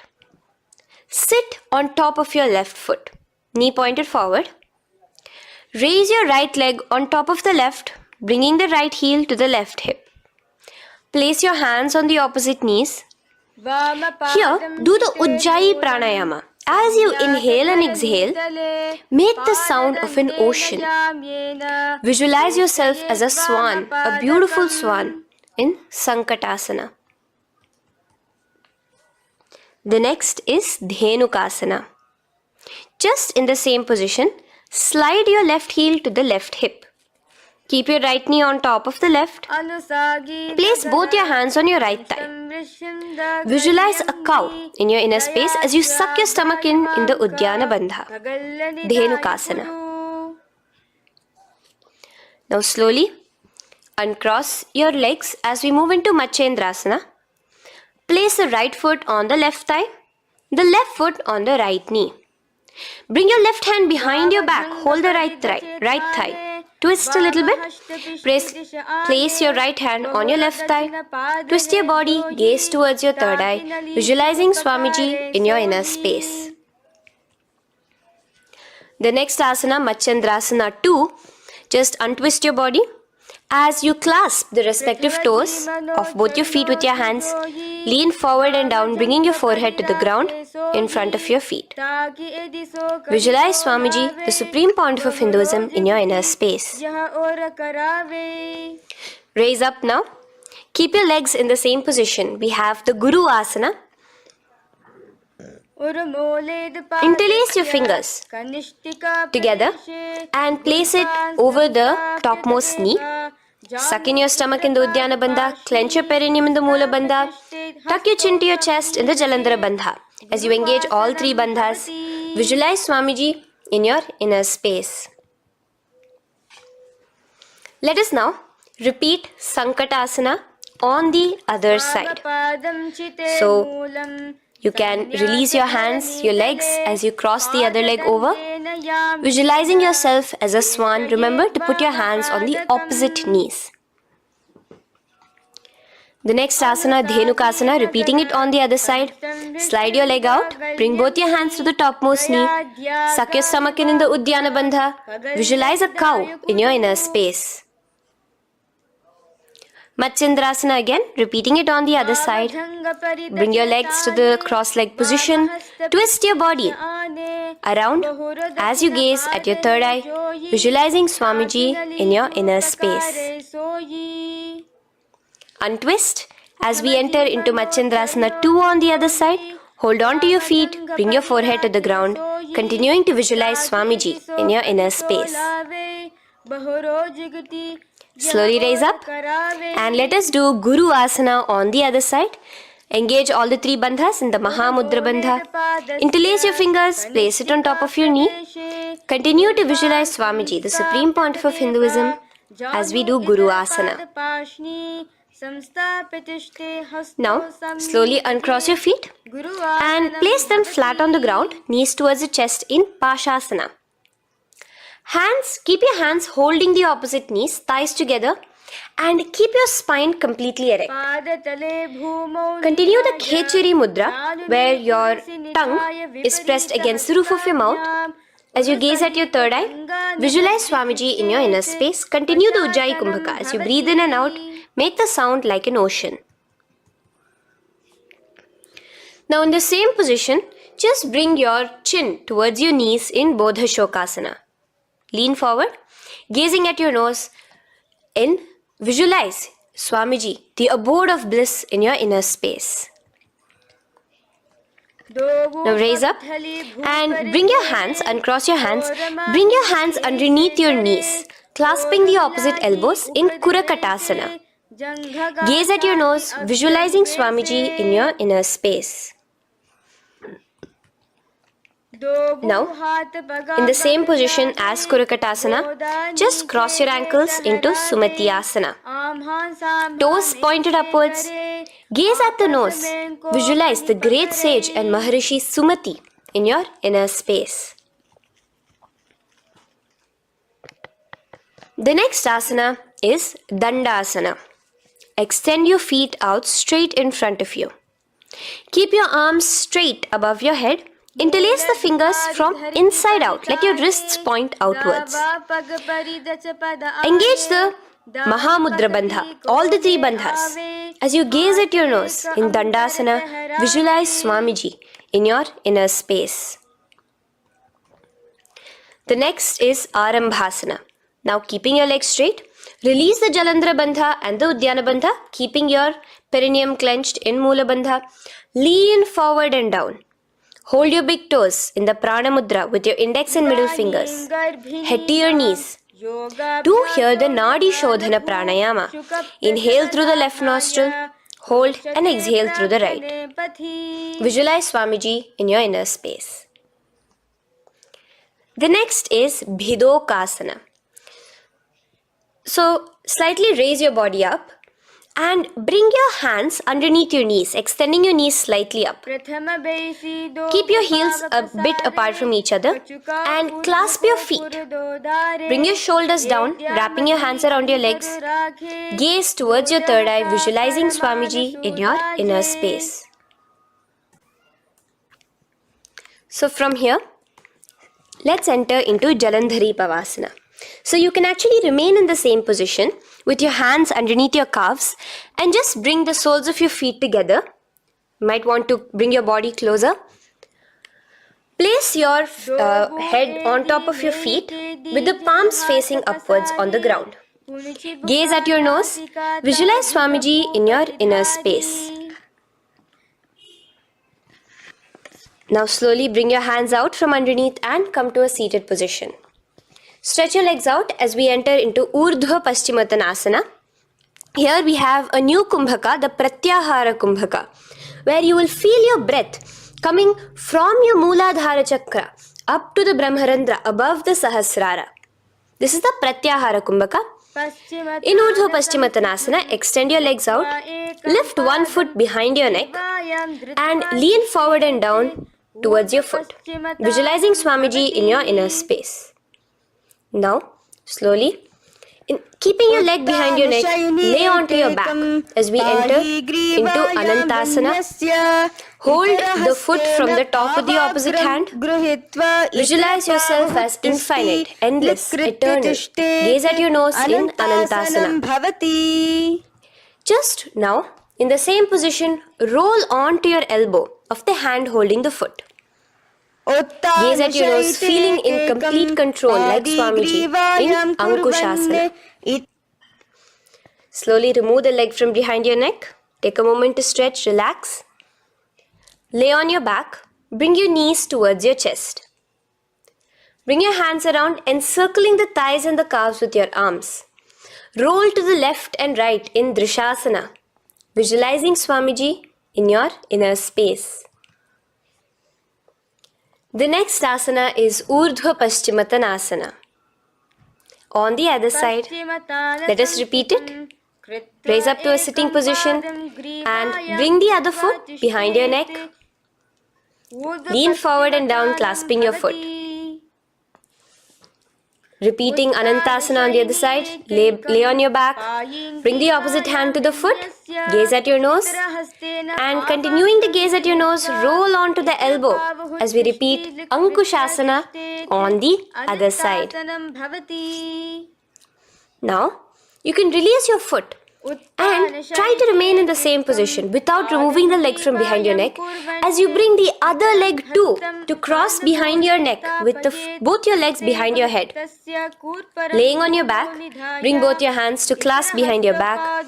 Gaze to your nose, visualizing Swamiji in your inner space in Yoga Nidrasana. As we enter into Atmaramasana, in the same position you can uncross your hands from behind your back. Bring it up, continuing to keep it underneath the legs. Just clasp it behind your neck. So you can bring your legs out from behind your neck. Just let your hands interlace behind your neck, gazing to your nose, visualizing the Atma Rama, Bhagavan Mahavishnu within you as your soul blessing you, as you gaze at your nose in Atma Ramasana. Now, you can release your hands and legs. Continue to lay on your back as we enter into Kochikasana. Bring your knees to your chest with the soles facing upwards. Extend your arms sideways as you gaze towards your third eye, visualizing Swamiji in your inner space. Now, from Kochikasana, keep your arms reached out to the sides at shoulder level. As we enter into Jatara Parivritti 1, keep one knee bent, twist it and bring it to the ground on the opposite side with the other leg extended straight. In Jatara Parivritti 2, keep both the knees bent to one side. And in Jatara Parivritti 3, keep both the legs straight to one side. Throughout this, keep your head looking in the opposite direction. And let us repeat this on the other side. You can bring your knees back to your chest. Let your legs out, go to the other side and do Jatara Parivritti 1, 2 and 3. The next asana is Dvipada Pitham. So now from Jatara Parivritti you can bring your feet down, lay on your back with your knees pointed upwards, feet flat on the ground. Extend your hands holding your ankles. And lift your hips up. Engage the Jalandhara Bandha automatically as you raise your hips up, gaze at your nose, visualizing yourself as a bridge in Dvipadapitham. Now in Paryankasana, so you can lay back onto the ground and place your feet flat. Bring your arms over your head, placing the hands flat near your shoulders with the fingers pointing towards the feet. Lift your entire body up and off the ground in Paryankasana as you visualize yourself as sturdy as stone furniture. Lay back down slowly as you bring your hands out. Keep your knees to your chest here and your hands on the shoulders as we enter into Svottanasana. Visualize you're laying on your back as a playful dog. Move your hips in the circular motion. Do the Sahaja Kumbhaka. Now let us enter into Viparita Karani. First, bringing your arms out from behind your shoulders. Let your arms be extended by the side of your body. Use the strength of your arms, palms flat on the ground, to push your body, your upper body, your lower body off the mat. And keep your legs straight above you, extended. Move your legs around and around in Viparita Karani. Automatically the Jalandhara Bandha is engaged. Breathing during the Jalandhara Bandha is the Murcha Kumbhaka. Visualize Swamiji in your inner space. The next is Viparita Karani 2. In the same position, just stop the rotational movement of your legs. Visualize Swamiji in your inner space. Now, as we enter into Langalasana, just let your feet from the top rest onto the ground above your head. Interlace your fingers in the Parashu Mudra behind your body. Visualize yourself as a plow in Langalasana, continuing to engage the Jalandhara Bandha. भूमिं कर्षयेत् लङ्घलासनं भवति. Now, in Shaita Paschimottanasana, bring your hands out from behind your body and hold on to the toes above your head. Keep your legs and hands completely straight. Visualize Paramashiva as Shaita Paschimottanasana is one of the 84 different asanas directly revealed by Paramashiva himself. Continue to do the Murcha Kumbhaka, inhaling and exhaling with the Jalandhara Bandha. Clasping your toes now, spread your feet wide apart from each other in Supta Konasana. Visualize Swamiji in your inner space. Bring your feet back together as we enter into Chakrasana. Clasp your ankles, keeping your legs and hands completely straight above your head. Visualize yourself as a chakra, a wheel in Chakorasana. Now slowly rest your back onto the ground. Keep your legs raised up in Supta Prasarita Padangushtasana. Clasp the respective toes in the Prana Mudra with your index and middle fingers and spread your legs out wide apart from each other. Visualizing Swamiji in your inner space, restart to Ujjayi Kumbhaka, where you're inhaling and exhaling, making the sound of an ocean. Bring your feet together in Supta Padangushtasana in the same position, continuing to visualize Swamiji in your inner space.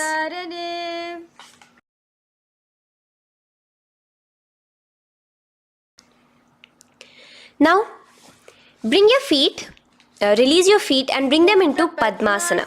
As you lay flat on your back in Matsyasana, hold the opposite elbows over your head, gazing at your nose. Visualize Matsya Avatara, the fish form of Bhagavan Mahavishnu. Now in the same position, put one hand over the other, extended straight above your head. As you visualize Lord Rama in your inner space, continue to gaze at your nose.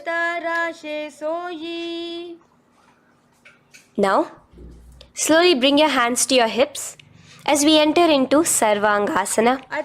Lift your hips and legs up into the sky, crossing your legs in Padmasana. Let your hands support you, your elbows on the floor.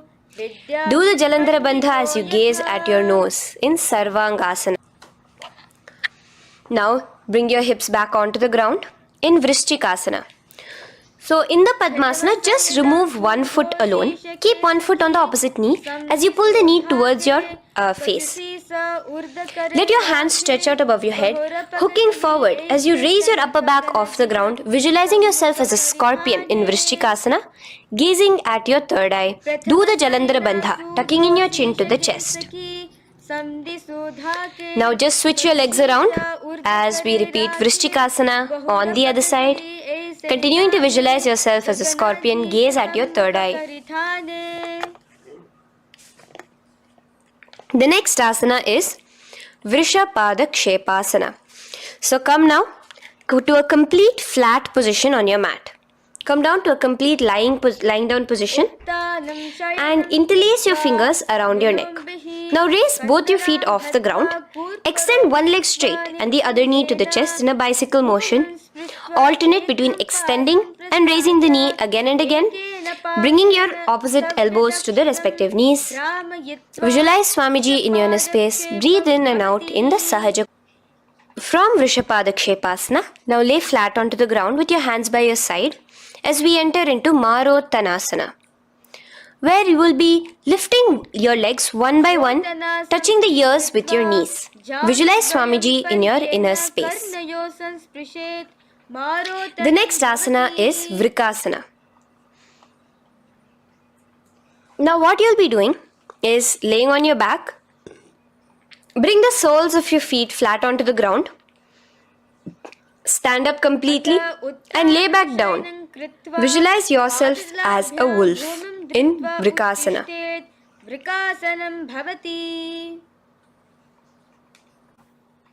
Now come back to a seated position as we enter into Luthasana, where you are going to be quickly throwing your legs above your head as you roll over completely, finishing in a prone position. Do this a couple of times. Come forward, roll over. Come forward and roll over again. Visualize Swamiji, the Supreme Pontiff of Hinduism, in your inner space. Now, take a moment to relax.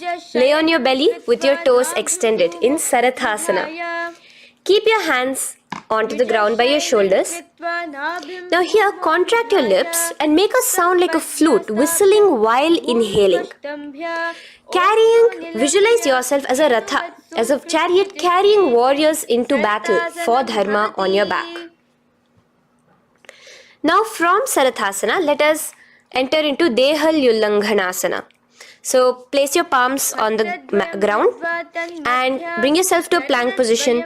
Jump your leg forward and back between your arms, visualizing Swamiji in your inner space. Jump forward now. When your legs are between your hands, stand tall. Holding your toes with your hands, walk back and forth. Visualize yourself as a wise 60-year-old elephant in Jatyasana. Now come to a standing position.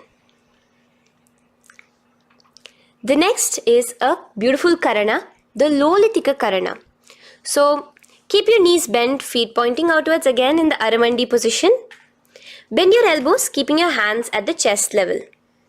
Now swiftly move your arms across the body, bringing it back to the center and tilt your head back. Opening your chest up towards the sky, move your head in all the directions. Now stand back straight as we enter into Sarpasana. So stand erect like a rod with your arms by your side, hands touching the thighs. Visualize Devi, Kundalini, raising up and curling upwards around your body in Sarpasana. The next asana is Ushtrasadanasana. Lean forward and down, standing on top of your palms. Begin to move and walk like a camel, visualizing yourself as a camel. In the same position, continuing to walk around, switch your visualization to visualizing yourself as a horse as you start to walk around like a horse in Ashvasana. Now raise up tall as we enter into Kapotanitakasana. Interlace your fingers behind the back, pulling them down towards your calves. Open up your chest. Keep your hands in the Parashamudra. Visualize yourself as a soaring bird diving down in Kapotanitakasana. Now, Stand tall as we enter into another karana here, the Tala Pushpaputam karana. Bring yourself to the Aramandi with your hands in the Namaskara mudra. Simultaneously now, open up your palms while raising one heel off the ground, slightly lowering the waist and shoulder of the heel you have raised. Visualize you're offering a bouquet of flowers to Paramashiva as you come back to a standing position, and repeat this on the other side. Let's do this a few times, offering flowers to Paramashiva. Now, come to a standing position. Stand straight and bring your hands together in the Namaskara mudra. Slightly lean forward. Visualize yourself as a rhinoceros. Your hand is the horn as you gaze at your nose in Khadgasana. The next asana is Utthanotthanam. So come to a standing position and sit down all the way as low as you can to the ground and stand up.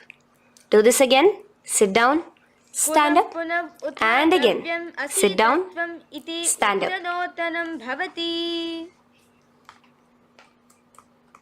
As you gaze at your nose throughout this. The next asana is Musalasana. Now come back to a standing position, raise your hands above your head, tall as you jump up and down repeatedly. Visualize yourself as a mace. Jump here in Musalasana. The next asana is Uchirshaka. So come back to a standing position. Pull the sole of one foot towards your belly.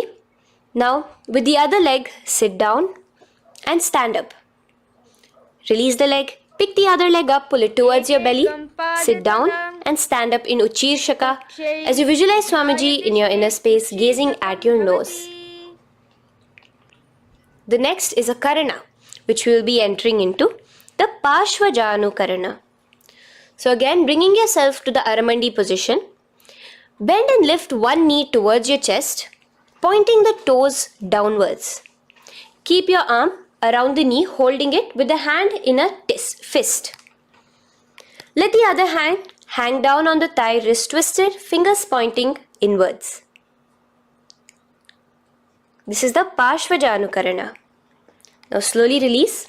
As we enter into Tandavasana, stretch one leg out straight in front of you as you alternate between sitting and standing. Visualize yourself fiercely dancing as Paramashiva. Raise the foot to the inner thigh of the opposite side. As we enter into Brahmanasana, let your hand be resting by the sides. Keep your standing leg erect like a rod. Visualize yourself being blessed by Lord Brahma. Now, you can bring the left foot around the right knee and rotate it, tucking the left toes on the other side of the right calf. Simultaneously, cross your left arm below the right, bring your palms together in the Namaskara mudra. Visualize yourself as Lord Garuda in Garudasana 3. Now slowly uncross your legs and hands as we enter into Ekapadasana, coming to a standing position. On the right leg, bring your left foot to the opposite thigh with your hands relaxed by the knees. Now take a hold of the raised foot with your hand in the Prana Mudra. Stretch your leg out wide, out to the side, and rotate your body quickly on the standing leg. Visualize yourself as the North Pole star in Dhruvasana. From here now, in the foot which is in your hand, just slowly, once you finish the rotating movement, in Trivikramasana, bring it up towards the back of your neck. Stand as tall as you can and alternate between sitting and standing. Visualize Bhagavan Mahavishnu in your inner space. Now you can take the leg out from behind your neck and stand straight. As we repeat the Parshvajanu Karana on the other side, bring your knee up to your chest, clasp your knee in a fist while the other hand comes to the opposite thigh. Hold there for a second and stretch your leg out. In Tandavasana, sit and stand. Visualize yourself fiercely dancing as Paramashiva. Bring the foot to the inner thigh, standing straight like a rod. Get your hands by your sides. Visualize yourself being blessed by Lord Brahma. In Brahmanasana on the other side. Move into Garudasana 3 on the other side as you rotate your leg over, your hand under. Visualize yourself as Lord Garuda. And uncross yourself as we move into Ekapadasana on the other side. Bring your foot to the inner thigh, to the root of the thigh, and stand straight. Clasp your toes, stretch it out as we go into Dhruvasana on the other side. Visualize yourself as a pole star rotating quickly. Come back to a standing position and bring your foot behind your neck. In Trivikramasana, sit and stand. Visualize Vishnu, Bhagavan Mahavishnu in your inner space. Now, stand tall as we do the Samanakha Karana. Stand with your feet close together, toes slightly pointed outwards. Keep both the hands to the side of the body. Take a moment to breathe in and breathe out and relax.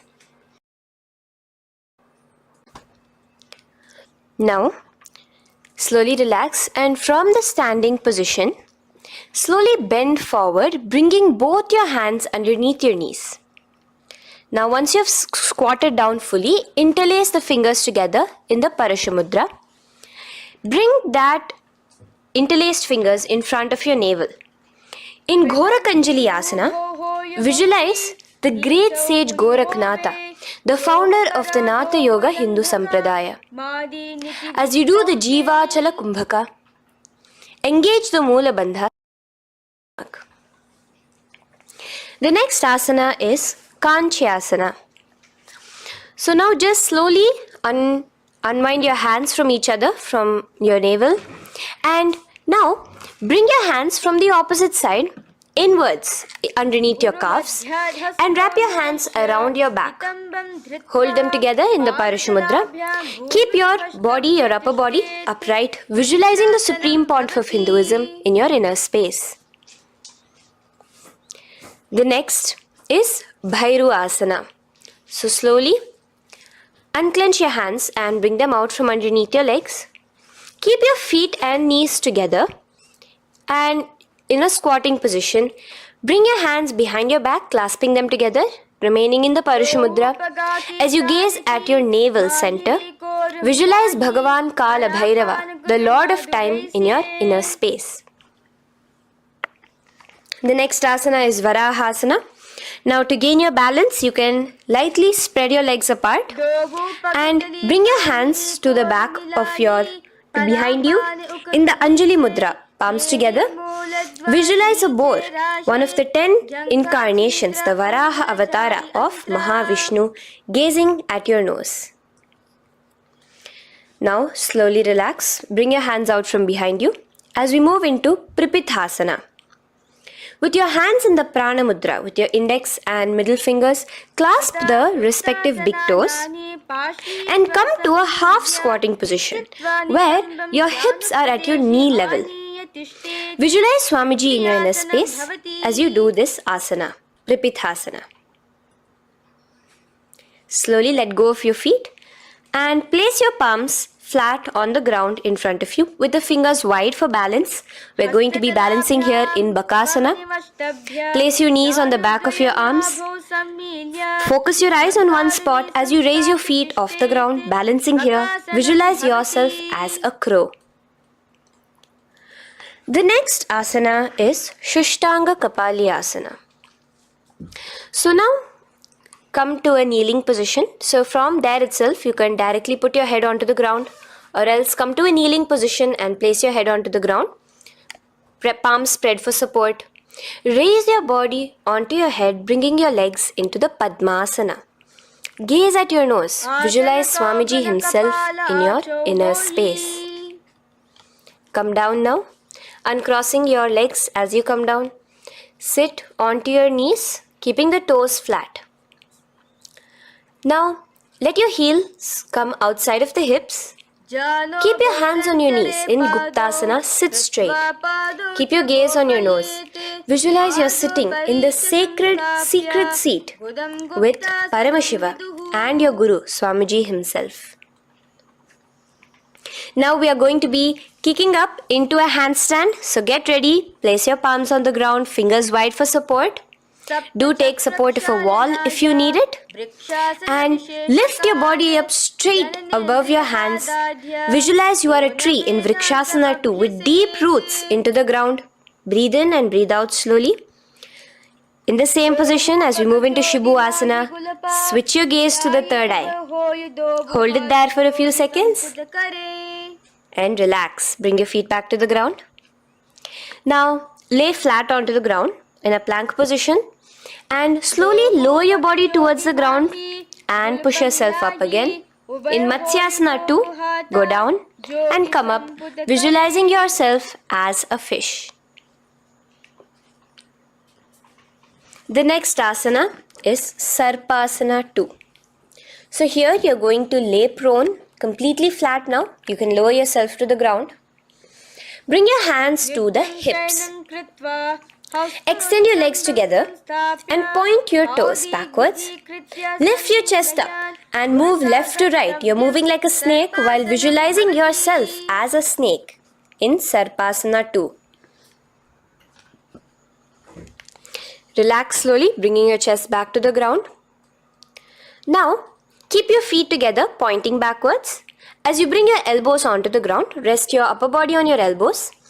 Bring your hands together in the Padma Mudra with your little fingers and thumbs together and rest your chin on your hands.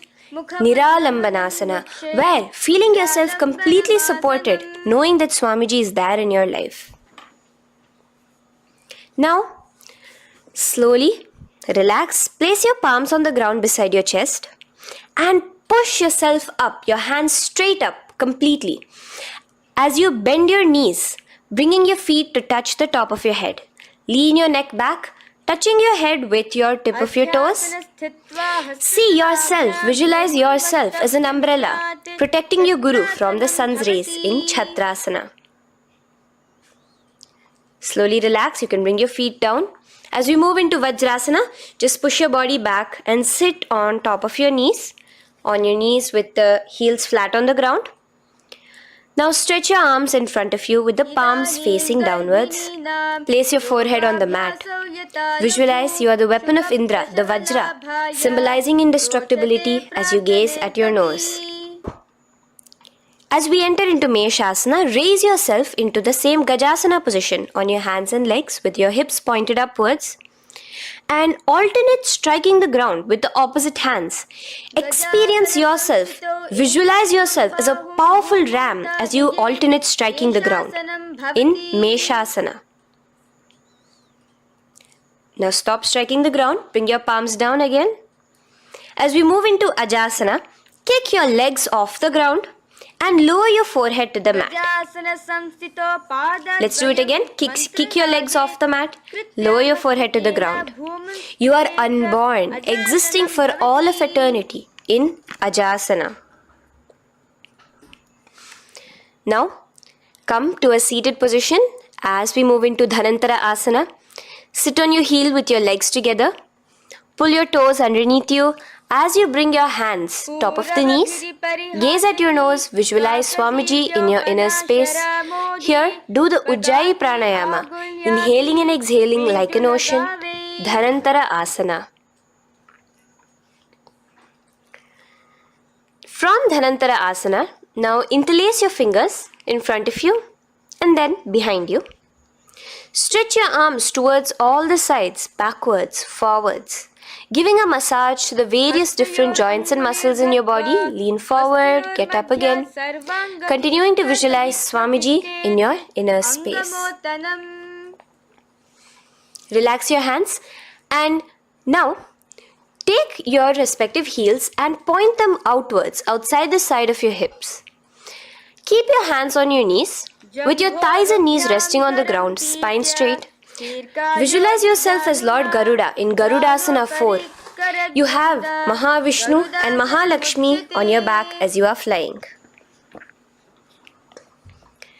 The next asana is Ananda Mandirasana. Now you can continue to remain in the same position. You can bring your feet pointing inwards. Use your hands to clasp underneath your ankle. Make sure your knees are spread out wide. Gaze at the third eye. Visualize residing in the blissful space of a temple. You are in a temple in Ananda Mandirasana. Now, as we move into Mandukasana, keep your knees wide and sit on top of your ankles. Your hands underneath your knees. Gaze to your nose. Visualize yourself as a frog. Suck in your stomach in the Uddiyana Bandha and remember to do the Manduki Mudra, your tongue, your frog-like tongue, catching the nectar dripping from the Sahasrara Chakra in Mandukasana 2. Now, as we move into Narasimhasana, tuck your toes in and sit on top of the heels. Place your palms on the ground, spread your fingers wide and spread your knees apart onto the ground too.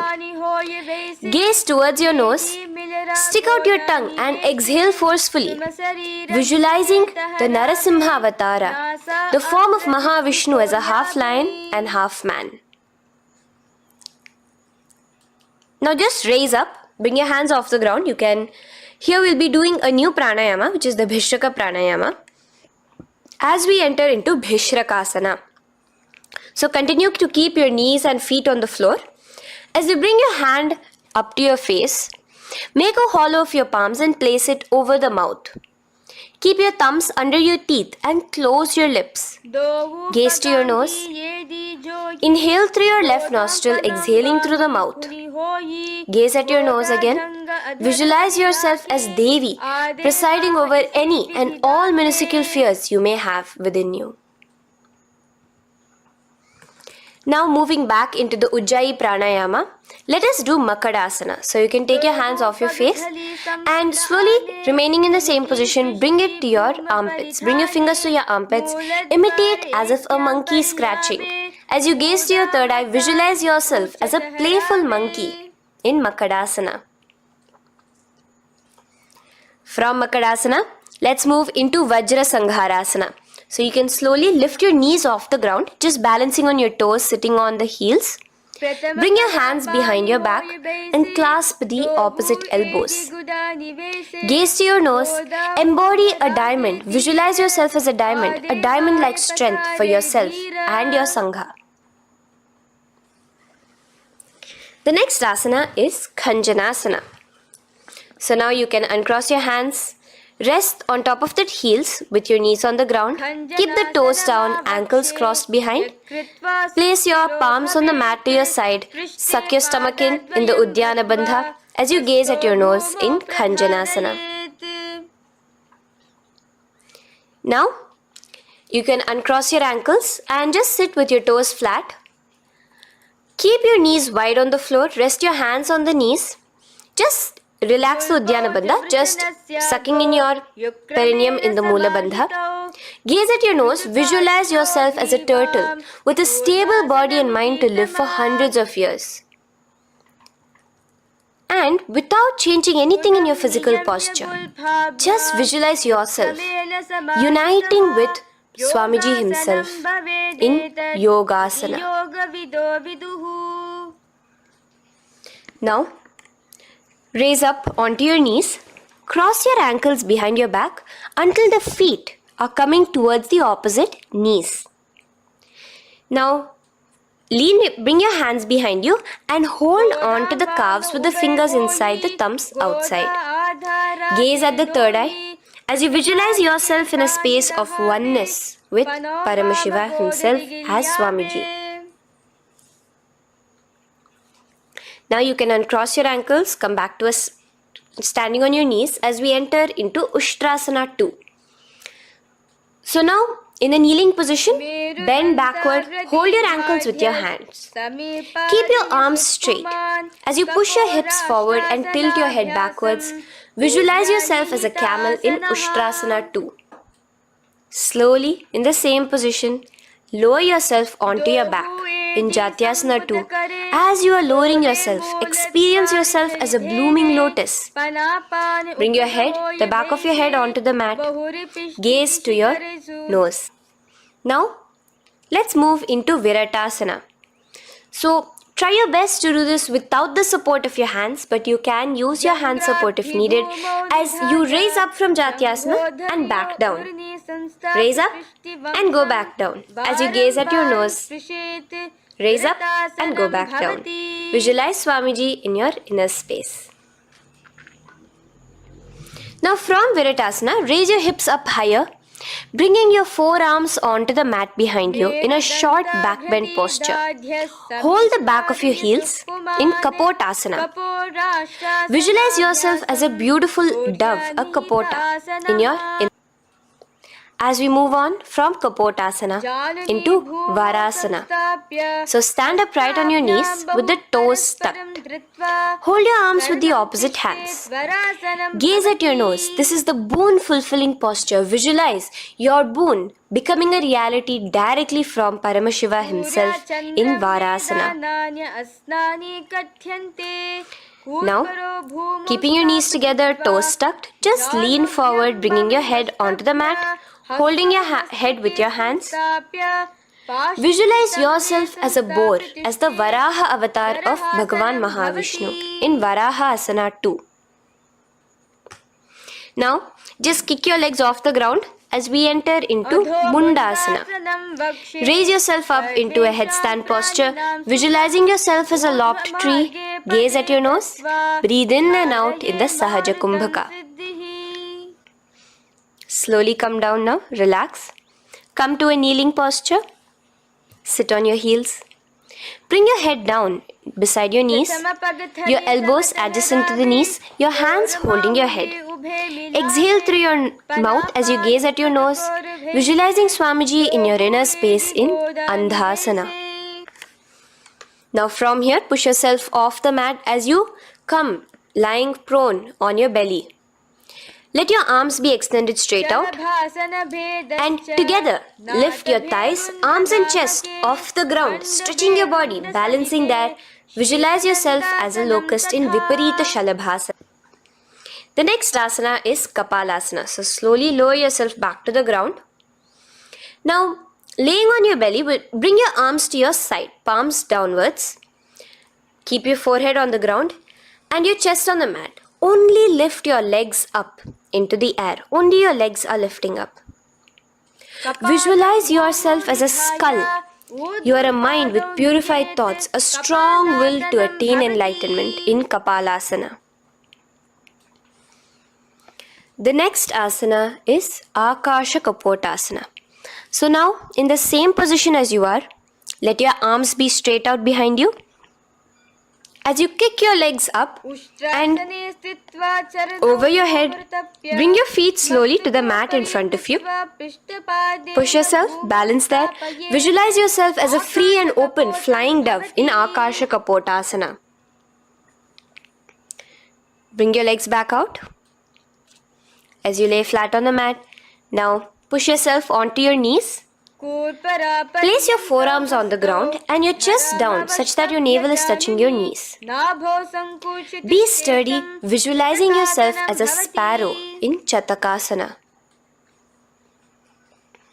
The next asana is Vrishchikasana 2. So your forearms are on the ground. Now slowly raise to your toes and kick your legs off the mat. Slowly lowering your legs to your head. Visualize yourself as a scorpion as you balance in Vrishchikasana 2. Slowly release yourself, coming back to the ground as we enter into Vrishasana. Sit down on top of your right heel and let your left foot remain outside of the hip, the ankle to the side. Place your hands on the mat, visualizing yourself as a bull in Vrishasana. Now, bring both your knees underneath you, sit on both your heels, cross your left leg over top of the right lightly and in Lolasana, push yourself off the ground. Your knees are off the ground, you're just balancing on your hand above the mat.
Nityananda Paramashivoham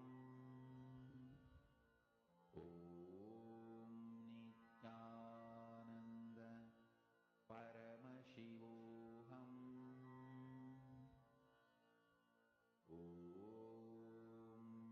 Nityananda Paramashivoham.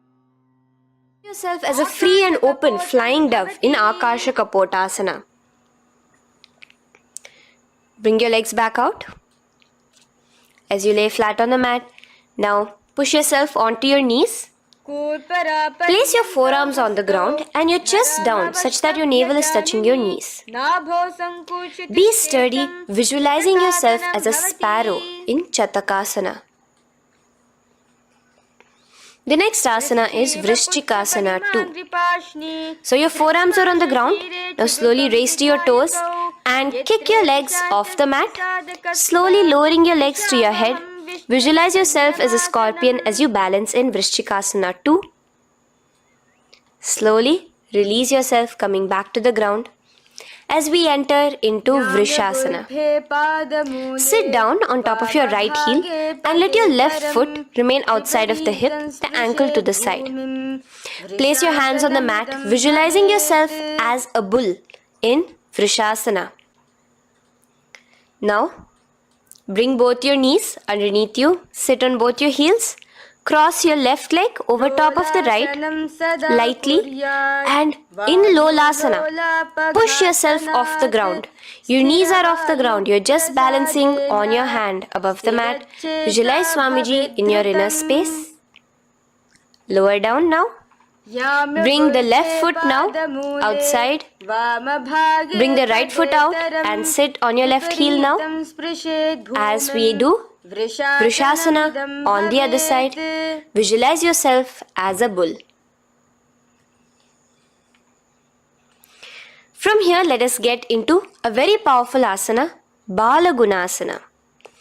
So, place your left toes on the ground, sit on the heel of your left foot. Place the right foot flat with the knees raised towards your chest. Maintain your palms on the respective knees. Be upright.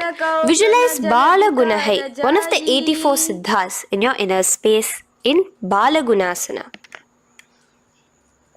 Now come to a squatting position. Let your feet be flat as you bring your elbows under your thighs and calves, wrapping it around your shins. Hold on to your ankles from the outside in Grahasana, visualizing yourself as an entire planet. Now, you can unwrap yourself as you sit on top of the opposite heel in Balagunasana on the other side. Maintain your palms on the respective knees. Visualize Balagunahai, one of the 84 siddhas in your inner space. Now, sit upon both the toes with the heels up and knees off the mat, knees pointing forward. Now, keep your hands downwards on the respective knees. Keep your spine upright as you visualize Swamiji in your inner space in Utkatasana. The next asana is Vajra Sangharasana. Just spread your knees out wide in Utkatasana. Spread your knees out wide. Clasp the elbows behind your back. Visualize Swamiji in your inner space in Vajra Sangharasana 2. The next asana is Anilasana. Now, sit with your feet hip width apart. Bring your hands under the soles of your feet from inside. Your palms facing downwards. Step onto your hands. Keep your arms straight, elbows together at the navel. Gaze to your nose. Visualize yourself able to consume and live off of air alone in Anilasana. The next is Padukasana. So from Anilasana, you can release your hands. Place the back of your hands on the mat with your fingers facing upwards. With your fingers facing towards your body, palms upwards, Step your feet on top of your hands and wrap your hands around your feet like a shoe. Walk around. Visualize you're wearing padukas, walking across the length and breadth of the world in Padukasana. Now bring your palms onto the ground. Stop moving around as we move into Kukutodana. Kick your feet up into the air and let them fall back down. Let's go up again and come down. Kick up and go down. Visualize yourself as a rooster in Kukutodana. The next is Viparita Nrityasana. So as you're kicking yourself up, you can go up into a complete handstand posture, which is Viparita Nrityasana. Do take support if needed. And move around on your two hands as if you are dancing in Viparita Nrityasana. Slowly come back down to a standing position. Lean forward and let your feet be slightly apart from each other. Bring one palm down on the mat with the arms straight. Bring the opposite hand to your head and be stable in Kunjarasana. Now just put that hand down as you bring the other hand to your head, repeating Kunjarasana on the other side. Be stable here. Now you can squat back down onto the ground. Keep your feet flat. Hold your respective ankles and lift your feet off the ground in Kadamba Asana. Visualize yourself as a Kadamba tree, a pious tree that promotes a long life. The next asana is Pavana Muktasana. Now sit back down onto the ground. Bring your knees towards your chest. Let your hands wrap around your knees. Hold it close to your body. Visualize all the excess vata, air, just balancing and releasing in your system in Pavana Muktasana. Now, let us move into Chakorasana. So first stretch your legs out in front of you. Bring one leg behind your head. Now place both hands on the ground and lift your body off the ground while lifting the other leg too, up straight. Visualize yourself as a powerful source of energy. Gaze at your third eye in Chakorasana. Slowly relax back down. Now hold your left toes with the left hand, index and middle fingers. Pull the foot to the left ear. We are entering into Dhanurasana 2. Extend your right leg out, keeping straight. Hold the big toe with your right hand. Visualize yourself as a bow in Dhanurasana 2. The next is Ashtavakrasana. So lift your left leg over top of the left shoulder. After releasing your hands, bring the right foot across and hook it on top of the left foot. Lean forward and down. Keep your palms onto the ground. Extend your legs out to the left. Lift your head up and chest. You're completely balancing only on your hands as you visualize yourself as a flying crane in Ashtavakrasana. Now slowly relax down. From here, bring your right foot to the left thigh and your left foot flat onto the ground. Knees raised up. Have your left shoulder underneath the respective leg and place your hands flat on the ground. Gaze towards your third eye. Visualize you are immortal, able to exist solely from prana alone in Pranasana. From here, moving into Parshva Matsyendrasana. Place your right foot at the root of the left thigh. Then the left leg by the side of the right knee. Hold the left leg by the right hand. Twist your body out. Remain steady here, gazing at the third eye. Visualize Matsyendranatha, the great Rishi, Yogi, master of Hatha Yoga, in your inner space. Now slowly unwind yourselves. As we repeat Chakorasana on the other side, lift the other leg behind your head. Place both your hands on the ground and keep your entire body off the ground straight up. Gaze at your third eye, visualizing yourself as a powerful source of energy. Now relax back onto the ground. Let's repeat Dhanurasana 2 on the other side. Clasp your respective hands with the feet. Pull one foot back, the other foot extended forward, visualizing yourself as a bow. Release your feet as you cross them over each other, over top the shoulder in Ashtavakrasana on the other side. Raise off the ground. Visualize yourself as a flying crane. The next asana, we'll be repeating Pranayama on the other side. Bring the right foot to the left thigh.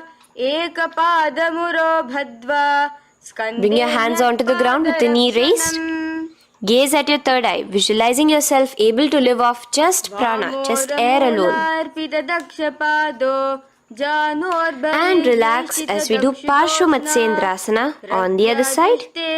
Twist yourself, visualizing Matsyendranatha, gaze towards your third eye. And from there, let us enter into Ardha Paschimottanasana. Keep one leg straight and press your perineum with the other heel. Bring your chest forward and down. Hold your toes and feet and bring your head towards your knees.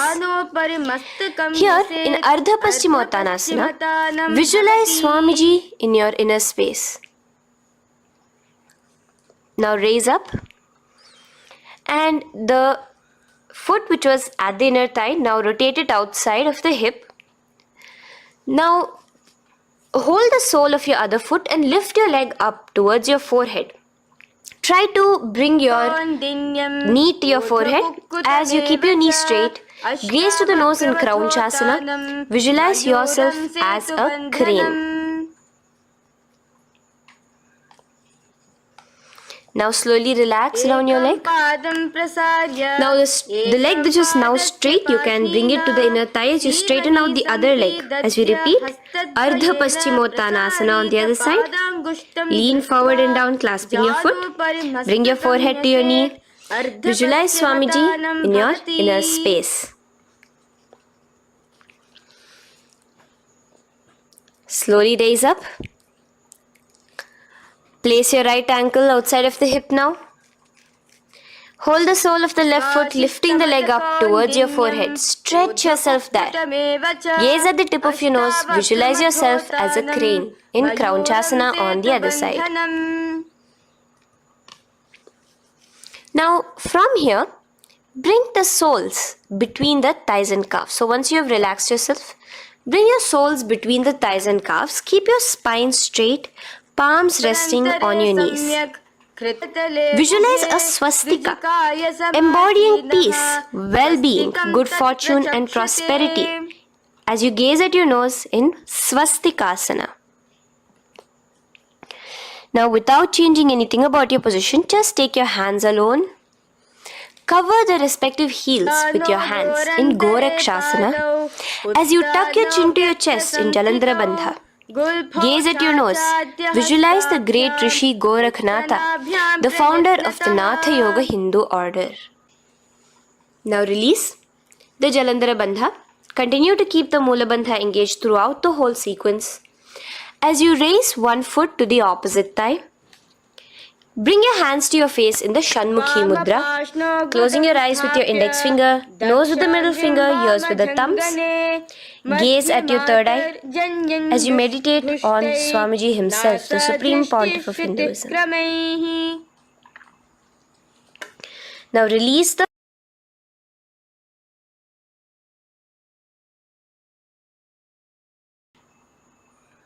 Shanmukhi Mudra.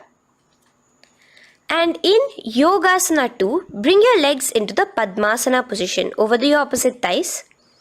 Keep your hands flat onto the ground beside your knees with the palms facing upwards. Sit straight, gaze at your nose.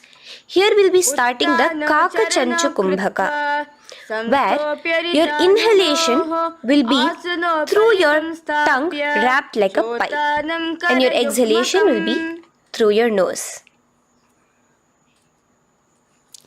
From Yogasana 2, now keeping your palms beside your body, just switch them around to be flat on the ground and push your entire body off the ground, balancing Visualize yourself as a rooster in Urdhva Kukkutasana. Now relax down. Come back to a seated position on the floor. Keeping your legs in Padmasana, insert your hands through your knees and place them on the mat. Remember, do not lift your body up, just stay seated down there. In Siddha Harituliyasana, gaze to your nose, visualize Swamiji himself in your inner space. From there, let's enter into Hamsasana, where you will actually be pushing yourself off the ground. Lift your thighs up high above your shoulder, above your elbows as much as possible. Gaze to your nose, visualizing yourself as an elegant swan in Hamsasana. Now release yourself.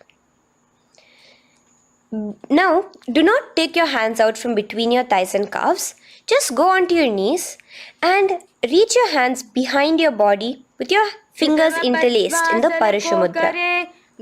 Bring your forehead to the floor as you gaze at your nose. Visualize yourself as Lord Paramashiva's bow in Karmukasana.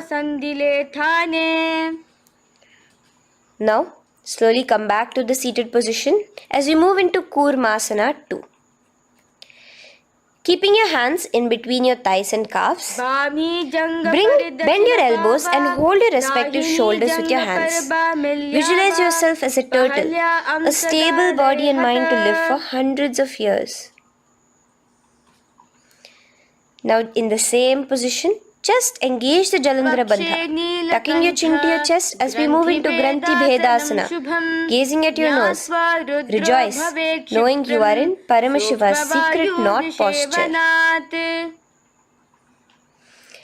And from there, release the Jalandhara Bandha as you roll onto your back.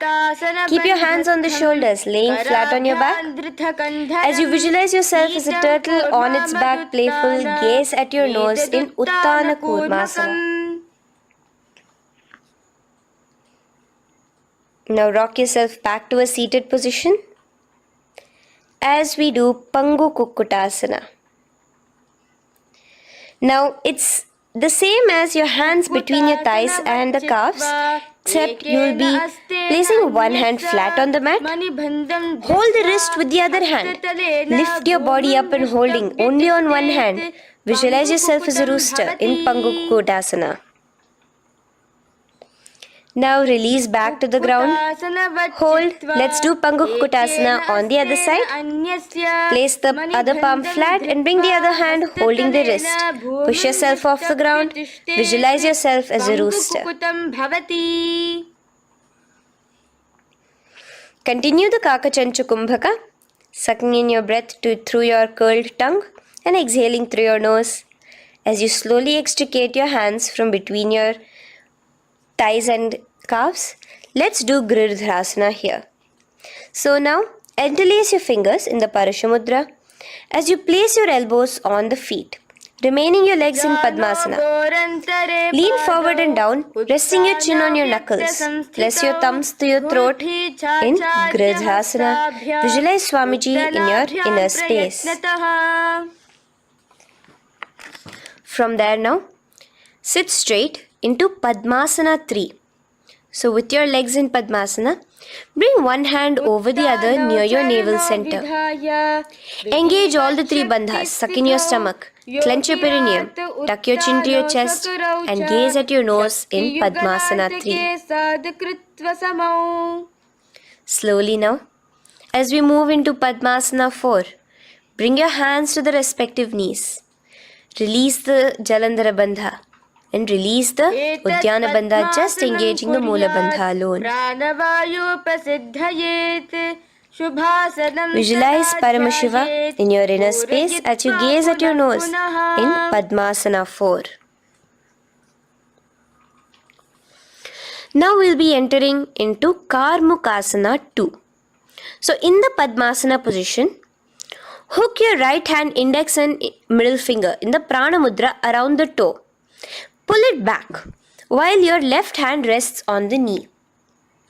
Now, as you visualize yourself as Paramashiva's bow, just release your right foot, bring your left hand to the left toe, right toe, and let your right hand be on the right knee. Now from here, let's do Karmukasana 3. So you can release your toes, cross your hands behind your back. Continue to keep your legs in Padmasana, and with your respective hands, cross behind your back. Hold on to the toes in the Prana Mudra. Engage all the 3 bandhas. Suck in your stomach. Clench your perineum. Tuck your chin to your chest. Visualize yourself as Paramashiva's bow in Karmukasana 3. Slowly relax the bandhas. Just keeping the Mula Bandha. Continue to hold on to your toes. Release the Udyana Bandha and the Jalandhara Bandha. Switch your gaze to the third eye. Visualize you are Paramashiva's third eye itself. Anything you come across, you just rejuvenate it, destroy it in Dridhasana. Now, try to keep your hands at the toes. If not, just keep your hands crossed behind you as you lean onto your back in Padmasana, where you are entering into the Nagrasana position. Lay flat onto the back, visualizing yourself as a snake. Gaze at your nose in Nagrasana. Do the Sahaja Kumbhaka, simple breathing, inhaling and exhaling.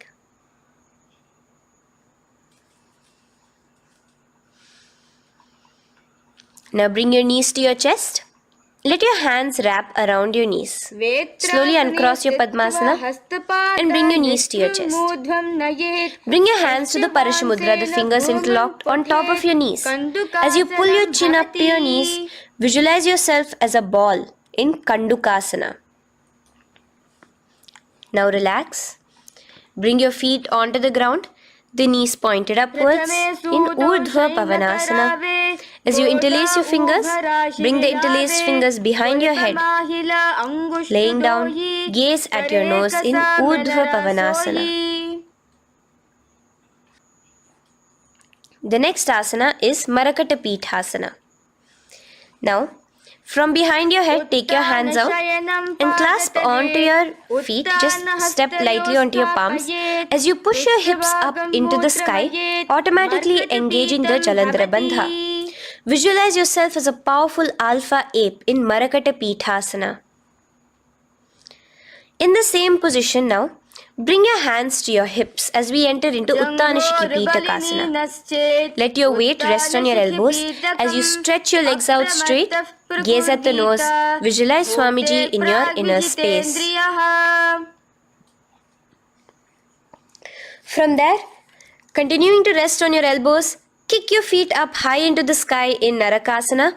Stretch your palms out behind you, flat on the ground. Balance there. Visualize yourself blissfully traveling through hell unscathed in Narakasana. Bring your hands to your hips now as we move into Tiryanaukasana. Angling your legs down at an angle, visualize yourself as a boat crossing the ocean of samsara in Tiryanaukasana. Now from there, come back straight as we enter into Dhwajasana. Keep your legs up high above your body, your hands stretched out down behind you. As you push yourself up, visualize where Kailasa's flag respected across all nations in Dhwajasana. Hold there for a few seconds and relax now. Flat onto the ground. Palms slightly away from your body. Do not move at all in Mritasana. Your body is dead. Visualize that. Visualize the Supreme Pontiff of Hinduism liberating you. Let your awareness travel to all the parts of your body in the Shakti Chalan Mudra as we do Mritasana.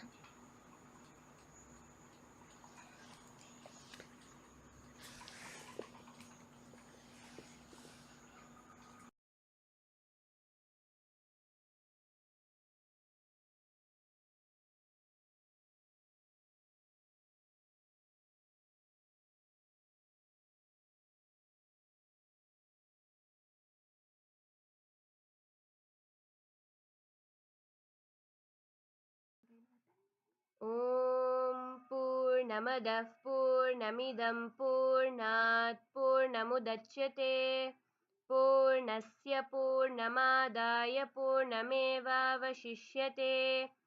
ॐ शान्ति शान्ति शान्तिः हरिः ॐ तत्सत् सर्वं भगवच्छ्रीनित्यानन्दपरमशिवपादुकार्पणमस्तु ॐ नित्यानन्दम्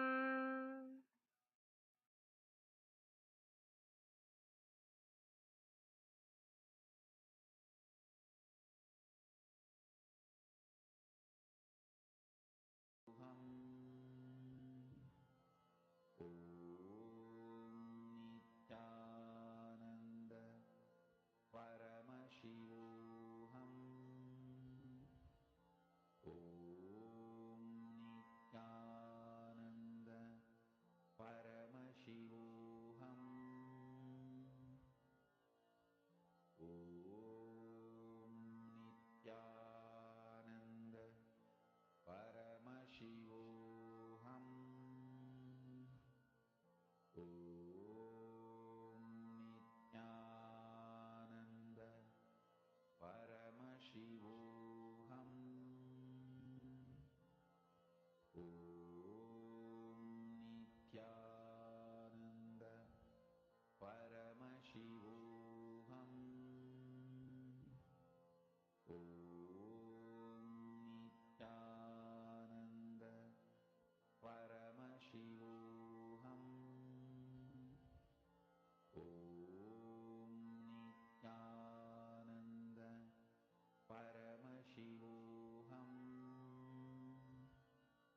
परमसुखदं केवलं ज्ञानमूर्तिं द्वन्द्वातीतं गगनसदृशं तत्त्वमस्यादिलक्ष्यम् एकं नित्यं विमलमचलं सर्वदी साक्षिभूतं भावातीतं त्रिगुणरहितं सद्गुरुं तं Namami. Nityanandam, everyone. We welcome all the participants, every one of you, for the 10th day of Paramashivoham Level-3. We welcome each and every one to join us to experience and taste this extraordinary blessing that Swamiji is going to be giving us today, which is having the key to accessing or having the ability to achieve anything that you intend to in life. We're going to learn that one secret ingredient that will help us achieve whatever we want in life. And that is called super-determinism. Today, we're all going to be learning about super-determinism and how you can have achieved that space of super-determinism. We welcome all the participants, every one of you that are here with us for the program. And we request all of you to please settle down in front of the cameras. Hope all of you enjoyed the yoga today. Nityanandam, Ma Navamani Nityanandam, Ma Margarita Nityanandam. Nityanandam, everyone. I request all of you to please come and settle down in front of the cameras. Please be seated. Every day through the yoga, we are preparing our body to receive the highest initiation. Swamiji says, see, it's like the vessel in which you hold is very important, right? If a pot has holes in it, can it hold water? No. Same way, the body and the mind which holds enlightenment, it is very important that the body is prepared for it. And every one of us that are experiencing, every one of us that are wanting to seek enlightenment, wanting to experience enlightenment, yoga is one of the most important components of it. Every day through yoga, you prepare your body, and every day through the different powerful cognitions, you prepare your mind, and through power manifestation, you prepare your inner state, you prepare your very being for receiving the highest experience. Now, I'm going to request all the participants that are here to settle down. And let us all start our day with manifesting powers. Whenever you manifest powers, you're literally experiencing the reality of you, the reality dimension of you, which is your existence as Paramashiva. So power manifestation every single day is crucial for you to prepare yourself for receiving the experiences that Swamiji will be initiating us into that day. I request all the participants to please settle down and please bring an eye band, bring an opaque cloth, and please cover your eyes with it, blindfold yourselves.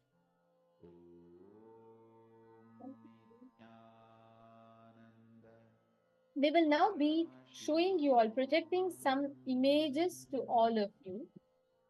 And we are going to request each of you to connect to Swamiji and identify what are the different images that you're seeing, right? Describe it, identify the color, and identify the shapes, sizes, picture, whatever is appealing to you. You're going to identify it and you're going to start describing it. All right? I request all of you to please close your eyes and blindfold yourselves. Please tie a cloth.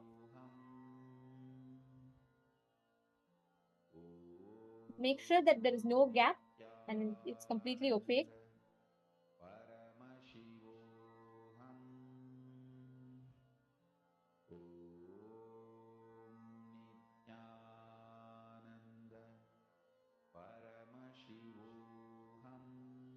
I request all of you to please tie your eyes. All the female bodies, I request all of you to please tie your eyes. Completely blindfold yourself.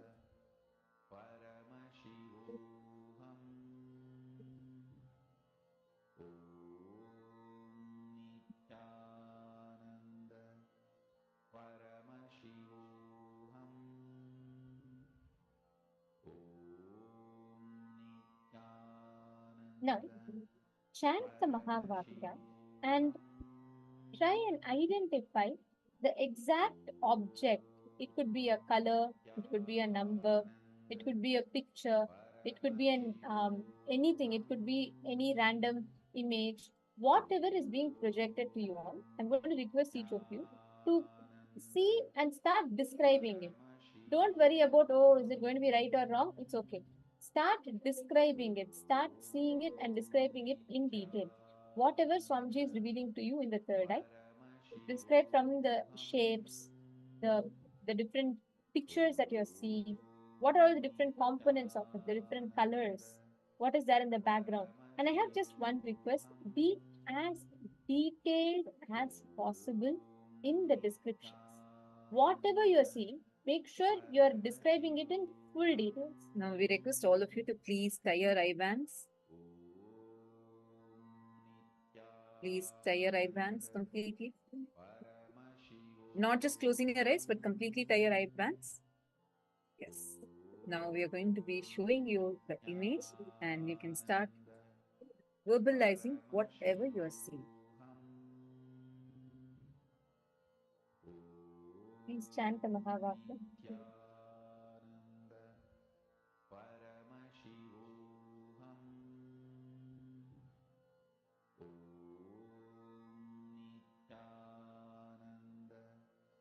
Paramashivoham Om Nityananda Paramashivoham Om Nityananda Paramashivoham Om Nityananda Paramashivoham Om Nityananda Paramashivoham Om Nityananda Paramashivoham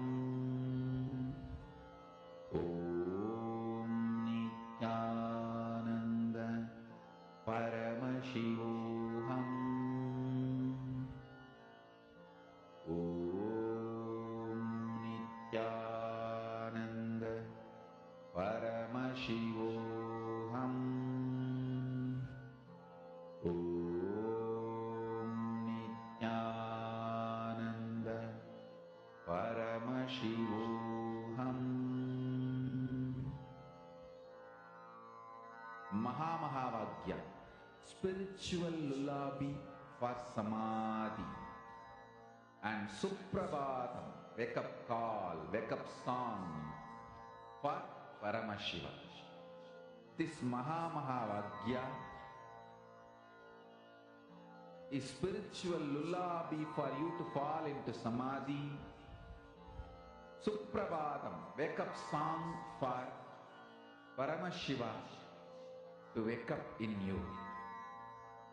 Just remember this one powerful cognition.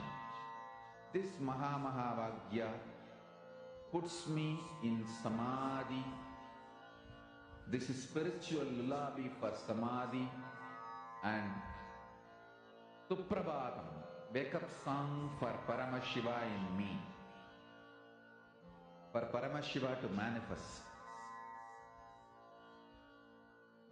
With this one spiritual powerful cognition, chant this Mahamahavagya.